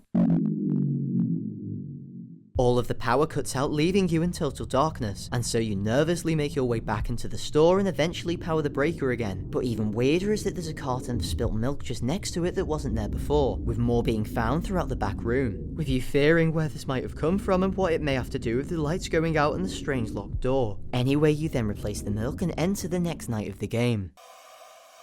What makes this first night so unsettling is how it slowly builds up all of that paranoia. The emptiness at the start and the creepy guy you meet builds a sense of unease, which is only built upon throughout the various creepy interactions over the course of the night, where the establishment of the idea of people being stalked and harassed creates a strong feeling of vulnerability, as we could be targeted next. And that dread and paranoia culminates at the end of the night with the lights turning off. And whilst nothing explicitly bad comes from this, with this being able to be played off as faulty wiring, there's still a lingering feeling that something horrible is lurking amongst the coffee shop. The second night begins the same, with you waking up and leaving your apartment to start your shift, with this night being windy and cold just like the one before, yet this time there's no lost phone and it's pretty uneventful, except for when you go to the car park this time you notice a van parked on the opposite side, yet it's also empty before you then head to work. You enter and speak to your boss, who scolds you again for being late and refusing to accept your apologies before he then leaves as you're once again alone and your shift begins. The first customer is pretty quiet as he orders and then stands silently as you prepare his drink and food. Yet after doing so, he reveals himself as a foreigner who's been living in Japan for more than 15 years, as he then says something isn't right about this place, saying, "Maybe because of that guy over there." But when he looks, there's no one there, as he says it must have been his imagination and asks if you're haunted. Oh god, not again! Anyway, he then quickly leaves, with your next customer being even creepier, as you see him approach from the side of the store as he stares at you walking all the way along the outside and into the building, and then ordering without saying a thing. And once giving him his order, he sits down in the far corner of the shop just out of view of you. Although in my footage I couldn't get this as clear because I was so locked in on making the drinks. The next customer immediately calls you cute and asks for your number whilst the creepy guy leaves the store. The amount of second-hand embarrassment that comes from seeing the dialogue of the guy ordering is enough to paralyse someone, as his flirting is really awkward and uncomfortable to read, with his persistence turning from embarrassing to now worrying as he asks for your phone number. And so you give him a fake phone number and then make his order, where after giving it to him he sits at the closest table to you, and the whole interaction with him just feels so uncomfortable to play through, as he then stands up and stares at you before he then leaves. Could he be one of the stalkers that people have been talking about? And that's the end of your shift. Tonight you're tasked with clearing up all of the trash left on the tables. Yet as you do, you notice a strange van slowly circling around the parking lot of the coffee shop, as though they are watching you. Anyway, after circling the parking lot slowly, the van then leaves and drives off, and so you head outside and put the trash bags in the dumpster, and then you start to clear the tables, yet on one of them you notice something. A photo that had been left behind of you working at the counter in the coffee shop, taken from just outside the window, with this photo being in the exact same place that the creepy guy from earlier was sitting, with this moment being of such pure and absolute horror as you realise that you're now being stalked, and that combined with the van lingering outside gives a sense that no one can be trusted and that someone is watching you. Could this be what the other customers reported seeing, like the man that swore he could see someone, or the schoolboy that noticed something strange? Anyway, from here things are going to get even more disturbing as you enter the third night. A huge strength of this game's horror is how it utilises the idea of a Chekhov's gun. Chekhov's gun is an idea in writing fiction where a key element of the story should be established early on, and should be of significance later on in the story. For example, a gun being established in the first act of a play must be fired at some point later on. So how does this relate to this game? Well, in the first night of the game we have so many things established to us, like the threat of stalking, the help from the private investigator, the locked door and the security camera, alongside many others. And since we know it's a horror game, we know that at some point all of these aspects of the game will have to be important, making it far scarier than if those elements weren't established prior. Then the threat of stalking is established almost as soon as the game starts, and so you already have that subtle amount of paranoia planted in you that you could be stalked. And over the multiple creepy interactions with customers, you fear that any of them could stalk you, which is what makes that payoff of seeing the photo on the table so terrifying, as you now have a reason to be scared as you're now being stalked, as you fear what might happen on your next shift. The third night starts the exact same as all the others, where you leave your apartment and once again descend the stairs down the apartment to head to your car until a woman with a stroller comes flying out of nowhere who's angry at you for some reason. And whilst this jump scare is cheap, I'm not afraid to admit it did spook me a bit. Already unsettled, you head to your car and once again there's the same van parked in the same spot until you realise something horrifying. This van looks exactly like the same van that was lingering outside the coffee shop on the last night, meaning that whoever the stalker is now knows where your apartment is, and with this disturbing realisation staying with you as you head to the store. And sure enough, a cutscene plays from the perspective of the van watching you drive off, confirming all of your paranoia, and from here things are gonna get even scarier. You speak to your boss about weird customers and he says to just brush it off and focus on your work, as you then say you're worried about being stalked, where he laughs and finds it hard to believe about anyone being interested in you. Yet he still offers to help you, but it's in a sarcastic way as he then leaves once again. What makes this even sadder and more horrible is that this experience of people not believing cases of stalking is something that happens too often in the real world, where often action is only taken after it's far too late and serious harm has already happened. And I think that it's good that Chilla's art doesn't shy away from showing that in this game. However, I'll talk more about that later. You then begin your shift with your first customers being a group of girls who shames one of their friends for ordering lots of food, as you then prepare their order with a photo of you still being in your inventory acting as a constant reminder that you're being stalked. You then complete their order and give them the food and drinks, yet you then see a strange man approach the store and enter. Yet instead of ordering at the counter, he just stares at the shelves as another customer also enters, yet he's not able to afford a coffee with the other customer pitching in to help pay for it, challenging your earlier assumptions of his bad intentions, showing how the game plays with your paranoia to make every customer seem like a threat, as you don't know who's stalking you, with him also asking you if you've seen any ghosts recently. However, in the background this whole time you can also see the conversation with the group of girls, where they talk about a creepy man on the bus who stared at them breathing loudly, and how he may have done harm to them if they didn't get off at the right bus stop, where they then talk about whether they should report it to the police, with this playing into your paranoia as it shows how widespread stalking is in this place, as you wonder if it could be the same person who's stalking you. Anyway, you complete their orders and that's it for your shift, with your only task for closing being to bust the tables. However, before that you enter the back, where you see that the door to the back room is open, yet when you look outside no one's there, and the strange room is still locked, as you fear who could have opened it. You then start busting the tables, and as you do it begins to snow, which is actually kinda nice to see as you then finish clearing the tables. You hear the strange sound of mechanic whirring, and so confused you check the camera. You watch in horror as you see a man standing there in the drive-thru, staring directly at the camera, with you being filled with immense fear, as you're completely alone and so no one is there to save you, and so nervously you head out to confront him. Yet when you do, he's gone, with all that's left behind being a note on the drive-thru screen where he seems infatuated with your character, and had met her at Chilla's coffee and saying how she makes his heart pound and he never felt like that before, with this note being so sinister and unsettling, as the stalker seems derangedly obsessed with you and very unstable, as you fear what he could do next, as you then enter the next night.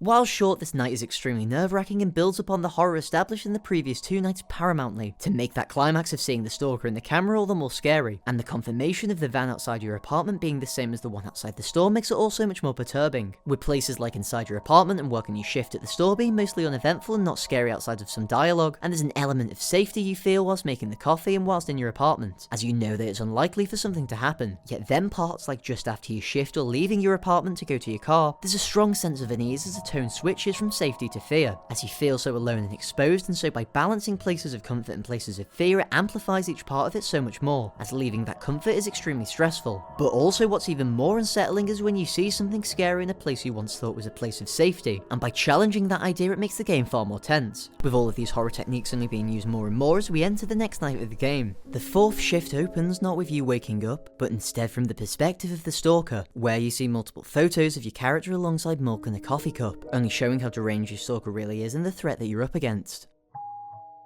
Suddenly the doorbell rings, so you investigate and find a note, presumably from the stalker, where he says he knows her best, and you learn in this that he's the same person as the guy at the start who lost his phone, and saying how he believes that your character feels the exact same way he does, and that they're in love and today is their anniversary. With this letter being so horrifying, as not only does it prove that he knows where you live, but also suggesting that his obsession with stalking you had gone on far longer than the beginning of the game, and his delusion in believing they're in a relationship makes you fear how unstable he really is and what he might do. You then leave your apartment where it's snowing, and you see the entire city covered in a gentle blanket of snow, and despite being stalked in a state of panic, this moment is actually quite peaceful and oddly beautiful and serene, as you descend your way to your car, yet when you try to use it, it doesn't start, forcing you to take the bus. And whilst it's not uncommon for cold weather to make cars play up, you worry whether the stalker might have anything to do with this, and you remember the girls yesterday talking about a strange man on the bus, with the empty and snowy atmosphere shifting from serene to sinister as you walk through a narrow and foreboding street where you eventually make your way to the bus stop. You're now on the bus and things are pretty uneventful for the most part, with it driving through the snowy expanse and occasionally stopping to pick up a passenger. But things are pretty normal until the passenger begins to turn around and stare at you, with your heartbeat being able to be heard during this, showing the stressful impact of all of the stalking has had on your character, as both you and her are now suspicious of everyone due to the stalker's identity still being largely shrouded in mystery, and not knowing whether he could be working alone. Anyway, you eventually get off the bus, which just so happens to drop you off right outside of the coffee shop, and so you enter and go to speak to your boss, but he's not in the office or in the back room, but strangely his car is still parked outside, and so you go to check the bathroom. Oh my god, not again! Why are the bosses in these games just insistent on being as unhelpful as possible? Anyway, he then quickly leaves as you start your shift. You head back into the store where you see a strange man sat at a table watching you, as you then recognise this man to be eerily similar to the man on the security camera the night before, and the man who had lost his phone at the start of the game. And in this moment of pure terror you realise that this man is the stalker. This moment of realisation is nothing short of petrifying, as you feel almost paralysed with fear that this person who has been after you for so long is now mere meters away from you. Despite this though, you still have a drive-through customer to attend to, meaning your back is turned to the stalker the whole time you prepare the order, making you worry what he could be doing and what he might do once the driver leaves. After completing his order though, you're not alone for too long as a woman enters, yet the stalker's eyes are still fixated on you until he then leaves to go to the bathroom. Anyway, you speak to the customer where she gives you a rosary bracelet, which is said to ward off evil. If only she knew that your stalker was literally just here. Anyway, you then quickly finish your order and she leaves. And then the customer after this, I don't even know how to describe. A shirtless dancing man appears for some fucking reason. You begin to argue with him to try to get him to leave the store. And just like that, your shift is over and you're once again plunged into the unsettling emptiness of closing the store. And so you take out the trash, yet once again the door to the back is open. And you go to clean the toilet, but it's empty with the stalker being nowhere to be found. And so you begin cleaning it and then go to head home until then. The power shuts off once again and an ominous red light fills the room as a countdown begins and threatening burglars appear who constantly order drinks as you frantically make them, with more and more orders piling up, more drinks, more coffee, more orders, as the time ticks away, your anxiety growing trying to complete them all in time, yet then the timer ends, although upon further inspection it looks almost like an alarm clock. You head to the breaker to turn back on the lights, but it doesn't work, as you then try to open the locked door. You jolt awake as it takes you into the final night, with all of that presumably being a nightmare, although it's unclear whether that whole night was meant to be a dream or just the final part of it. However, we can see the extreme toll that this is having on our character, where the coffee shop becomes a place of such extreme horrors, and how that man is stalking her even in her dreams, and with the whole snow and bus sequences being a perfect example of how the game uses isolation as a tool for horror, as whilst there is life present in the form of buildings and apartments, the very fact that you're the only person outside makes you feel more alone, and there's a really liminal and uncanny emptiness to this part of the game. However, there's still so much more horrors to uncover as you enter the final shift of the game. It begins again from the perspective of the stalker, staring at you through the drive-through window without you knowing, making you fear what moment in the game this might have happened at, as it then goes to you in your apartment, where you leave like usual and head out into the night where the snow is mostly melted into small piles, as you then make your way to the car with the same van of the stalker still being there, as you then head to the coffee shop and speak to your boss, except this time he's nowhere to be found and not even in the bathroom like last time, and so you begin the shift by yourself, concerned with where he might be, as you then see your first customer, that being the private investigator from the first shift. He says that the police won't help, and instead will just brush it off to lessen the workload, where he says that he'll take a look around and investigate, and you learn that our character called him to put an end to the stalking, and so you begin to serve the next customer until they ask if there's a photo shoot in the store today, where you say you don't think so, and she responds, "What? But I saw someone outside taking pictures." You question further and you learn that the photos was of the store and of you, and in this moment of terror you realise that the stalker is here, but luckily you still have the private investigator, and so hopefully tonight can be the night he's finally brought to justice, and this can all be over. You then give them their drinks and begin serving more customers later into the night, yet the whole time you're constantly checking to see where the stalker might be, and if you're in danger, and after serving another customer she asks if anyone's repairing the antenna. You say no, but then she says that she saw someone on the roof. However, you assume it to just be the investigator and decide to check it out as soon as you can. And just like that, your shift is over. And so you go to grab a ladder from the back room and exit the store with it to climb up on the roof. You make it to the roof and it's extremely empty and devoid of anything, except for a small hatch where you can climb into and enter, where you see what looks like the living space of someone with a small makeshift bed and cartons of milk, as you realise that this room is the same one you saw in the cutscene earlier, and that this is what was in the back room of the store. Panic consumes you as you realise that this is where the stalker was hiding the whole time, and so you go to close the store as soon as possible to get out of here, where you tensely do your remaining chores, and with the investigator being nowhere to be found, you feel extremely vulnerable due to being alone with the stalker, as you then go to close the store. The stalker appears, clinging to the door to try to get it open, and in this moment you feel such petrifying fear as he watches you intensely, yet when you grab your phone, it's gone, meaning you can't call for help, and worse yet, the stalker is nowhere to be seen, and so you go to run to your car. Whilst not as impactful as jump scares in other games, this still is really scary, and the death goes on for a long and agonising amount of time, which shows just how deranged and horrifying this stalker is. To actually survive though, you frantically grab the ladder and head into the back room to find a way out, where you eventually use it to get onto the roof, where you can grab a brick. However, upon looking to the ground, you see the investigator lying bleeding out on the snow, most likely being killed by the stalker, where you then see the stalker below you and decide to drop a brick on him to end this nightmare once and for all. In the epilogue text afterwards, we learn how conflicted she feels about taking a life, and how terrifying the man was, saying that after she ran to the police and told them everything, they went back to the coffee shop but the man was no longer there. However, they said they would still investigate the rest, and she takes solace in the fact that this is finally over and begins to rest peacefully at home. Wait, why is there more gameplay? You're back in your apartment watching TV, but when looking for your phone you can't find it, and so you go to the balcony where you can hear it ringing below you, and so for one final time you leave your apartment and make the treacherous journey through the eerie and empty city to retrieve your phone, still with the lingering fear that the stalker was never found, where you then retrieve it and things are peaceful with nothing happening as you return back to your apartment.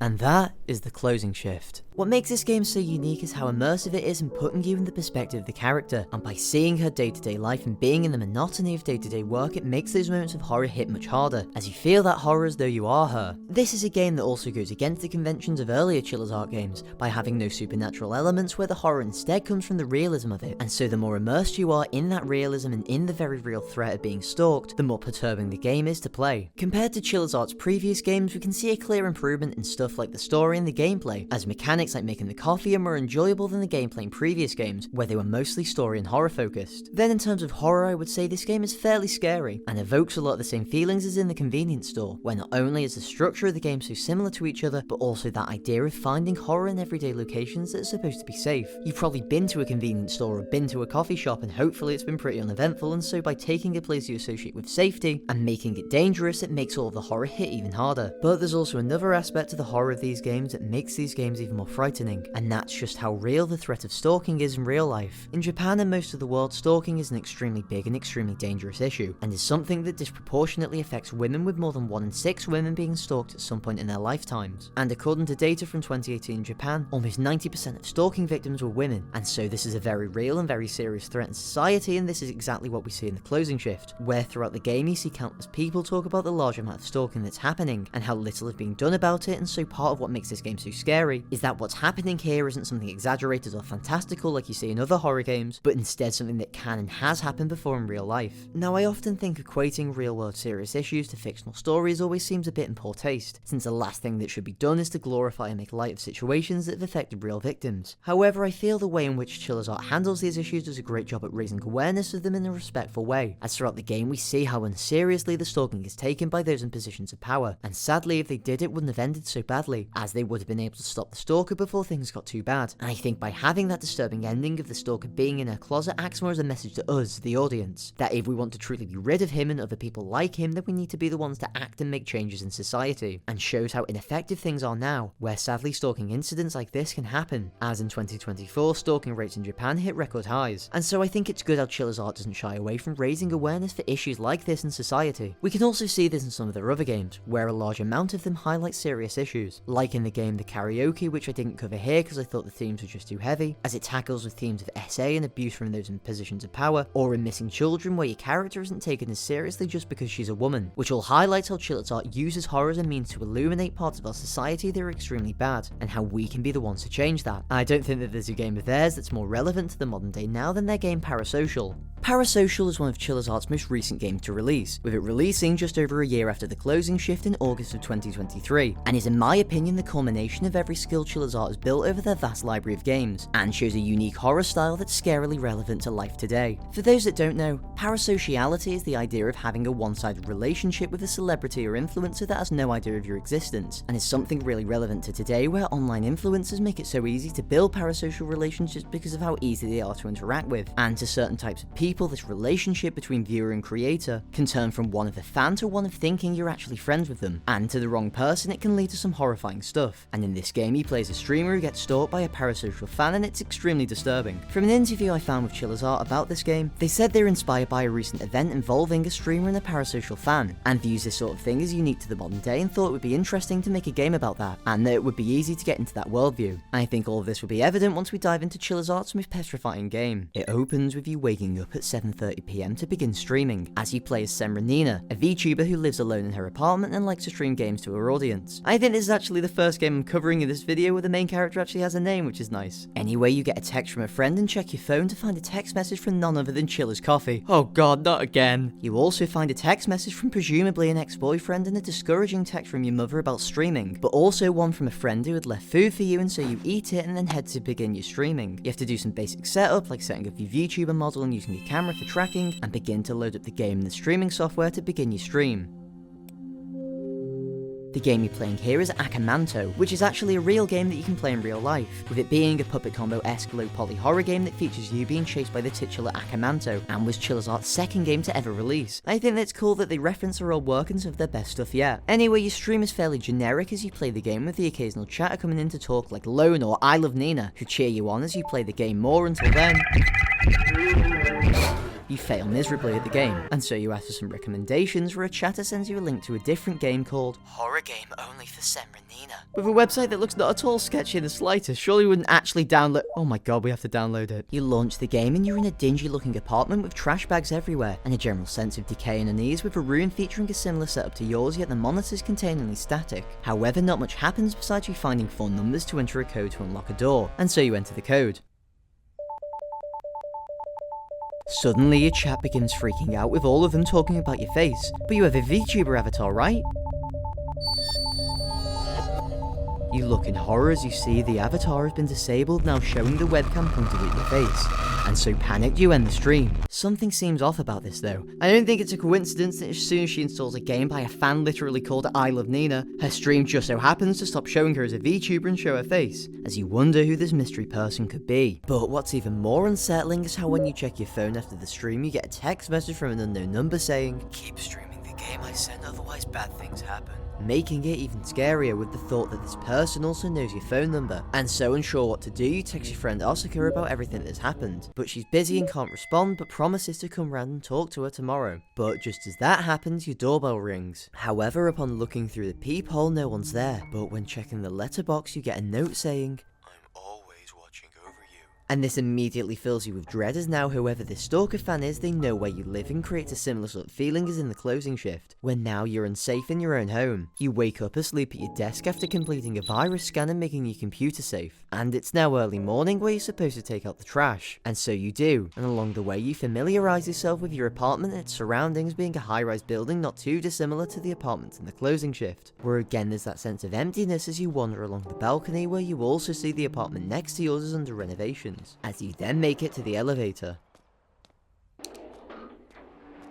Boy, do I love this game's realistic simulation of elevators. Anyway, after making it to the bottom, you leave your building where you meet a police officer. He says he's volunteering to pick up trash and asks if you live alone, and warns you to stay careful since anything could happen, and especially to girls like her, and says if anything happens to head to his station nearby. After this, you continue down a not at all sketchy looking alleyway and make it to the dumpster. Yet near it is probably the strangest person I've seen in one of these games, who just stares at you, unblinking, unmoving, just watching, and it's genuinely so fucking uncomfortable to look at, as you can even hear his heavy breathing.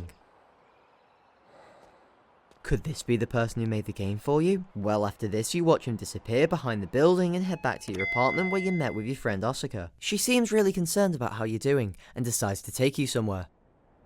Oh god, is this where I think it is? What's so scary about seeing this though is that from playing the closing shift, you know that this takes place in the same world as it, and in the closing shift the threat of stalking is extremely prevalent, and so adds an extra layer of fear as you know what these stalkers are capable of, and dread what might happen with the person stalking you. After ordering your drinks, you look around the coffee shop, with most people being pretty typical except for a hooded and mysterious man sitting at the back by himself silently, with no drink or food, and you get the sense that he's not here for the best reasons. After getting your order though, you sit down and begin to eat, but as you do, you see a strange man in a black coat enter the shop whilst your friend speaks to you about the situation, and determines it was the game that caused her face to show up. But as you were talking about receiving strange messages, the man in the coat approaches your table and stares directly at you, only to then sit right next to you. And whilst this may just be an ordinary customer, something about him seems so strange, yet given how many creepy people you've seen today, maybe he's not that important after all. Anyway, your friend suggests to keep playing the games instead of ignoring the messages, as you then notice on the phone of the man is a VTuber.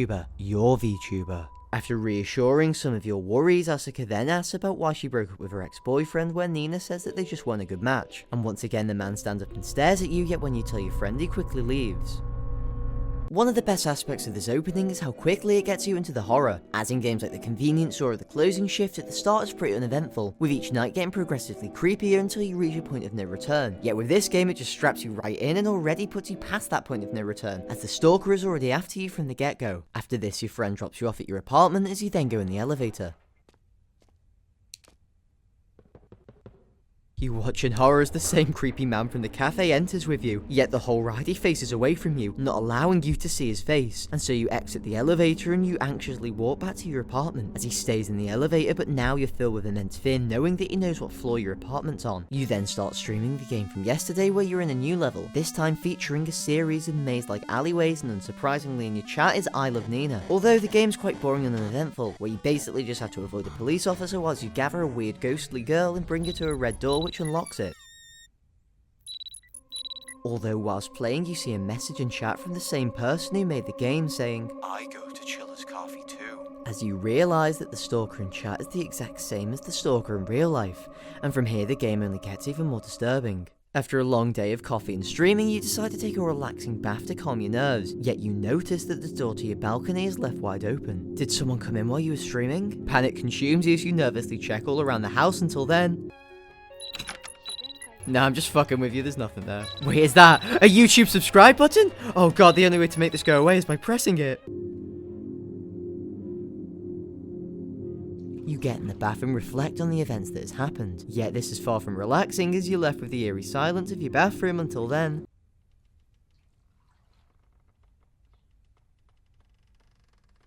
The door to your bathroom opens, making you fear what's going on. What makes this moment so particularly terrifying is just how vulnerable and exposed you are in this situation, as you're naked in a bath of what's most definitely a deranged stalker who's infatuated with you, and so having that moment of the door opening is just a feeling that's so disturbingly violating, and is genuinely one of the most unsettling things I've ever seen in a horror game, as the fear of what might happen is one that's so horrifyingly real and hard to stomach, with this even deeply affecting our protagonist as she struggles to sleep for the rest of the night and plays it off as a psychic encounter. You also get a note from the building manager, and so you call him and tell him your room number and ask about the history of the property. Yet he says there's no history of paranormal activity as it's not a stigmatized property, but also mentions that they offer stalking consultation, where after this you begin streaming again. The game is different once again, this time being in a new level inside a convenience store, with a strange low poly environment with a strange maze of shelves until you get a message in chat. Did you enjoy your bath yesterday? Absolute terror consumes you as you realise that he was the one that opened the door. As if he's willing to do that, then just what other horrendous things would he be willing to do? Anyway, you then find the same girls in the previous game before then. Your TV suddenly turns on, and whilst this could be played off as nothing special, it seems more like the stalker toying with you, letting you know that he's always watching. You complete the level and end stream, with your TV remote now missing and your fridge empty. But what's even worse about the remote is that it means the stalker must be close enough to your apartment in order for it to work on the TV. You decide to order Uher Eats for dinner, and also see a bouquet of flowers left in your mailbox as your doorbell then rings, showing the most perturbing delivery driver I've ever seen. Yet he acts strange, and doesn't have your order, and worse yet, he's a fan of your streams, and runs off strangely, seemingly pretending to be a delivery driver just to meet you, and so you nervously have to go to the grocery store. When you leave though, you see a person smoking on the balcony who turns out to be the building manager, and seems to know who you are and talks strangely about you living alone and about having a boyfriend, where he says he gets the feeling you were with someone until recently, and begins to ask really invasive questions about why you broke up, and even though he's supposed to be the manager, you get a really strange feeling from him. After this, you walk down a dark and long creepy alleyway completely alone, as you worry if the stalker could be nearby. However, luckily the grocery store isn't too far away from your apartment, and after almost getting hit by a car, you then enter. Your character thinks to herself about buying food and alcohol, yet the whole time you notice the store clerk staring at you intensely no matter where in the store you go, as you go around gathering the stuff you need. Yet the whole time you feel really creeped out by the people in there, until you notice something. A man in a hoodie enter, and behind him, your stalker, stood outside the store, watching you. Yet somehow your character doesn't seem to notice, and you're filled with immense dread, not wanting to leave the store, until then you finally check out and go to leave, but then... it's your ex-boyfriend, and he says he has something to tell you, that your friend is acting suspicious and tells you to unblock him so he can send evidence, where after this you then leave the store only to see that the stalker is gone, until you go to cross the road. You watch in pure terror as he begins to follow you across the street, yet maintaining just a big enough distance to seem inconspicuous. But as you enter the dark alleyway, you're filled with immense distress as you worry what he might do, as he begins to follow you all the way home, with you constantly turning round to see him following behind you until you then go to enter your apartment and he runs off into another part of the building, as you relieve knowing he's gone for now as you then enter the elevator.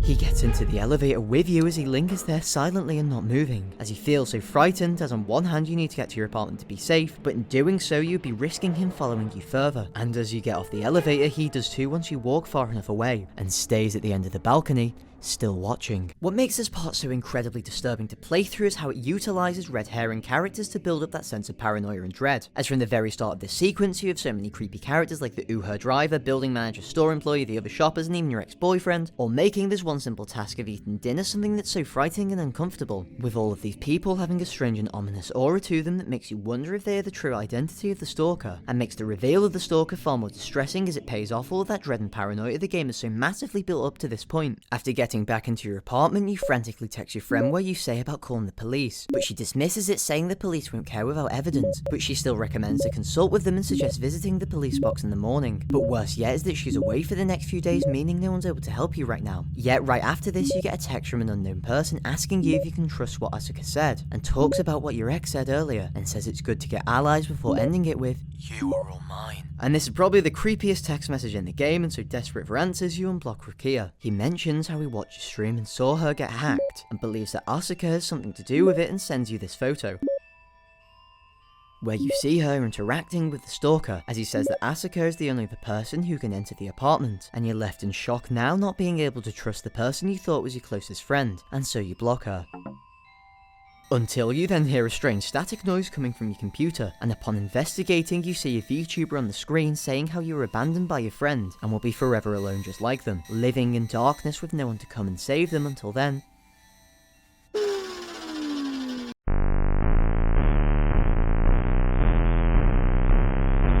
Everything shuts off as you hear what sounds like knocking on the window, and so you go to the curtain to investigate. As you see the stalker at the window, fear consumes you where you then leave the room until suddenly you watch as the back door opens, but worse yet is how your door is locked, and then the stalker enters. But what's so strange is how on your phone you can read the live chat giving you guidance on how to survive as though this is a game. Now from here what you're supposed to do is carefully navigate your way around the apartment to avoid getting caught by the intruder, with it feeling so tense and fear inducing as you eventually find yourself a screwdriver and approach the intruder. As you gaze in horror at his lifeless corpse until you then head to the door.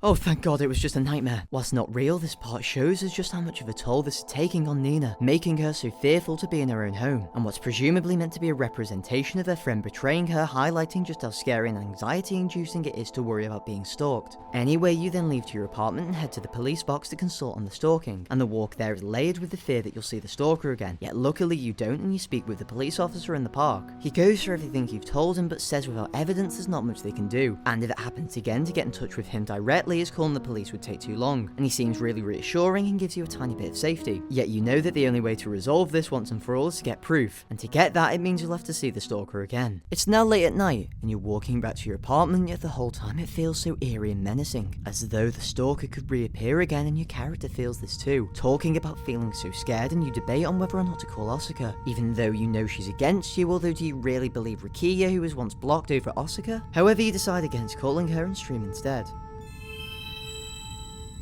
You're now in the next level of the game. Hang on, this environment looks way different to anything else. Wait a minute, this looks oddly familiar. Oh my god. And in this moment of sheer dread and panic, you realise that this is the grocery store from real life. The same store that the stalker followed you home from. And sure enough, you enter the alleyway with it being the exact same as in real life. You carry on petrified until you reach the end, as Nina also realises this is the entrance to her apartment. As you see, I love Nina in chat saying, "What's wrong?"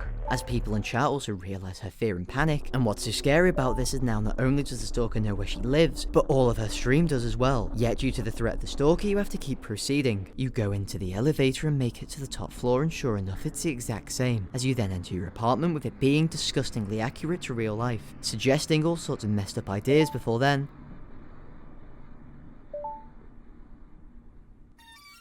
She decides to end stream early due to feeling incredibly sick until then a video opens.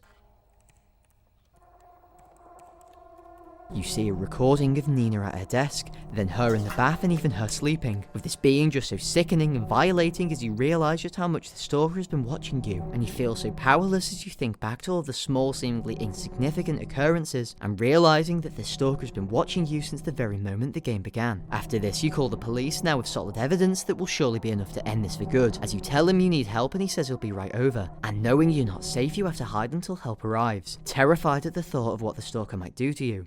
Suddenly, the stalker texts you saying he'll be over to see you in 1 minute, and so petrified you find the nearest weapon and hide in the closet, as the clock ticks down more and more until then. Your phone dies as the door unlocks and you stay still in fear as you then venture out the closet. He stops you and says how pointless everything you've done has been.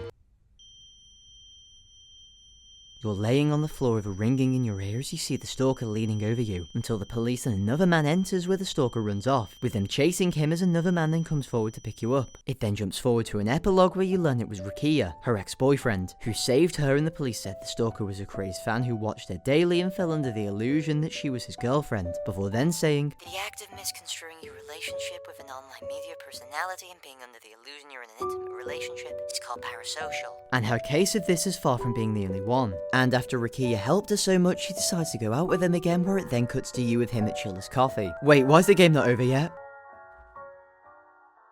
You see Asuka enter and she apologises for how she acted before. She then shows you a photo where you see Rakia giving an envelope to the stalker, and this is the game's bad ending. But to fully understand what this exactly means, we have to look at the game's true ending. Now, for the sake of time, the start of this ending is largely the same as in the bad ending, where you unblock Asuka and invite her over, and you learn that the photo of her and the stalker was staged, and it seems that Rakia plays a far larger role in this whole thing than you once thought. Yet nonetheless, she leaves your apartment midway through streaming, and so she doesn't see the game or the creepy videos, and so now instead of calling the police, you call Asuka instead. But when you do, you hear it from the balcony, and so you go to investigate, where you now gain access to the balcony next door and into the other apartment. You see a computer with 3 monitors all playing the series of creepy videos of you, yet the rest of it seems largely empty and devoid of life before then. You see a board with a series of photos of you in various locations, like the store, the coffee shop, and most disgustingly of all, your bathroom, with this showing you just how depraved and horrible the stalker is. Panicked, you go to check the bathroom and see Asuka tied up in the bath. However, instead of letting you free her, she tells you to run to the police before he can catch her. And sure enough, the person after you now is Rakia. However, if you actually want to live, you sneak through your apartment with the stalker not noticing you as you make it to the corridor and then run like your life depends on it, as you then get in the elevator only to be hassled by the building manager when you get to the bottom, who for some reason can also grab you if you answer incorrectly. And so you run instead and make it onto the street, where then a police officer stops you, and so desperate for relief from this nightmare, you talk to him. God fucking damn it! This time you run from the police officer, pure terror consuming you with him chasing you close behind.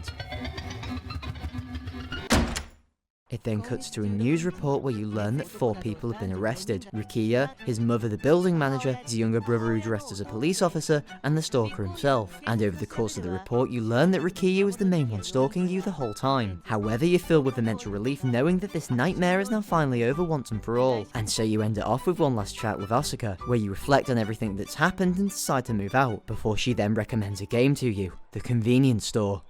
Oh god, I can't escape it!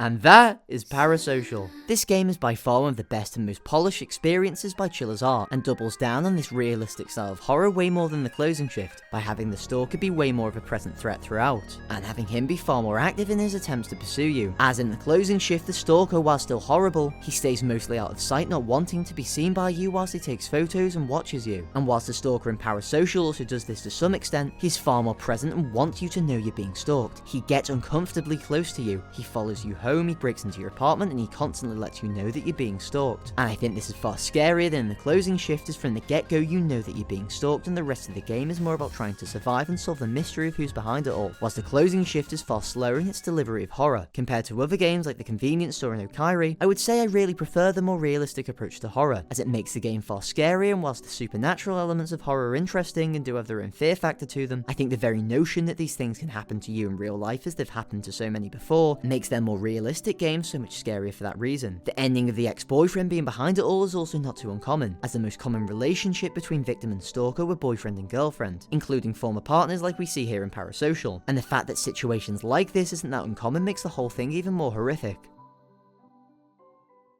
So by going over 5 of Chilla's art's most captivating horror games, we can see how their style developed over time, from being rooted in supernatural and emotional horror yet with a touch of realism to them, to then diving fully into serious real-world issues and using it to highlight how stuff like that isn't taken nearly as seriously, and could be better prevented if people were more educated and took reports of it more seriously. However, the horror in every Chilla's art game is designed to test you and intentionally made to disturb you and make you uncomfortable, from the death of the mother and main character in Okaeri, where it doesn't shy away from showing you it and forcing you to orchestrate your own death, to then in the convenience store where the spooky events are only a way of showing the events of a horrific murder that occurred, then in Missing Children where it's presented as a supernatural mystery, yet in reality is about a grief-struck mother desperately trying to stop others from taking their own lives too, and then Closing Shift and Parasocial, which highlight the devastating and disturbing impacts that stalking can have, with it not shying away from making you uncomfortable. For my rankings of these games, I would have to say 5 would be Missing Children, as whilst it is interesting narratively, there wasn't much in terms of horror or gameplay, whilst 4th would be Okaeri due to it being a really scary experience but too short. Then for 3rd I would say Parasocials, whilst it was the most polished I felt I enjoyed the other games more, with 2nd being the convenience store and 1st being the closing shift, due to how well they create a sense of terror and slow burn horror. Also here's my rankings on what games scared me the most. However, I think by all of these games being so grounded in realism in this way, regardless of whether it has supernatural elements or not, is a huge strength of its horror, because all of these events are not uncommon to hear about, or even experience yourself in real life. And whilst other games try to imagine horrific scenarios to place you in, it's still not as grounded in reality, and so after playing the game, that horror and that fear you felt doesn't stick with you as much. Yet with Chilla's art games, by being so real, that fear begins to linger with you far after you close the game. That gut-wrenching, dreadful fear that one day this could happen to you too. So that was a pretty morbid ending. You'll probably be fine, just make sure to stay safe and take care of yourselves. Have you ever gone down a rabbit hole at 2 AM where you find a video of a Minecraft song played slow with reverb, and suddenly now every video is some weird Minecraft nostalgia video of increasingly slower remixes of the same Minecraft song, as you wonder why you spent the last few years of your childhood stuck inside making video essays? No? Well, that was my first introduction to Minecraft nostalgia core and liminal spaces.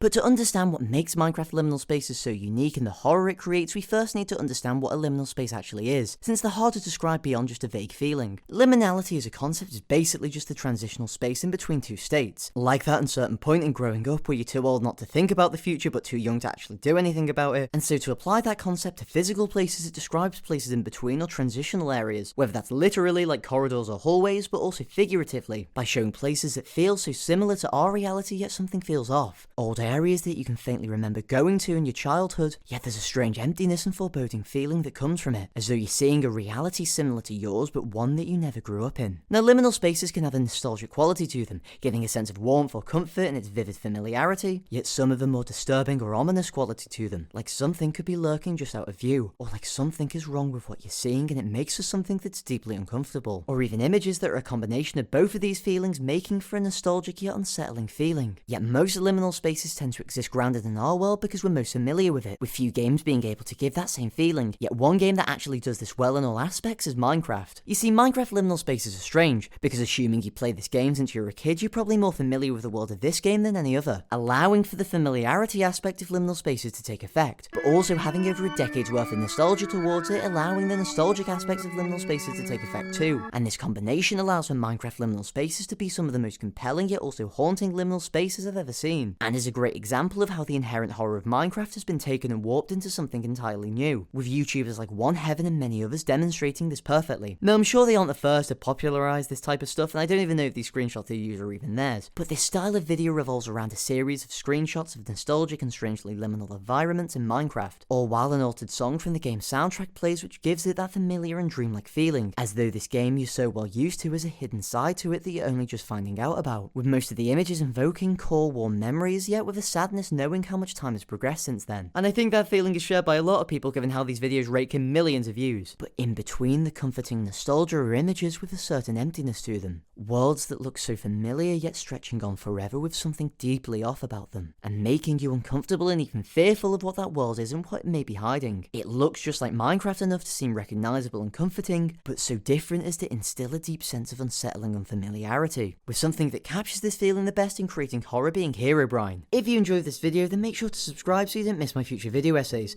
and if you want to keep watching, then check out my first compilation video featuring 5 video essays that I'm sure you'll love. Anyway, thanks for watching. Anyway, thanks for watching.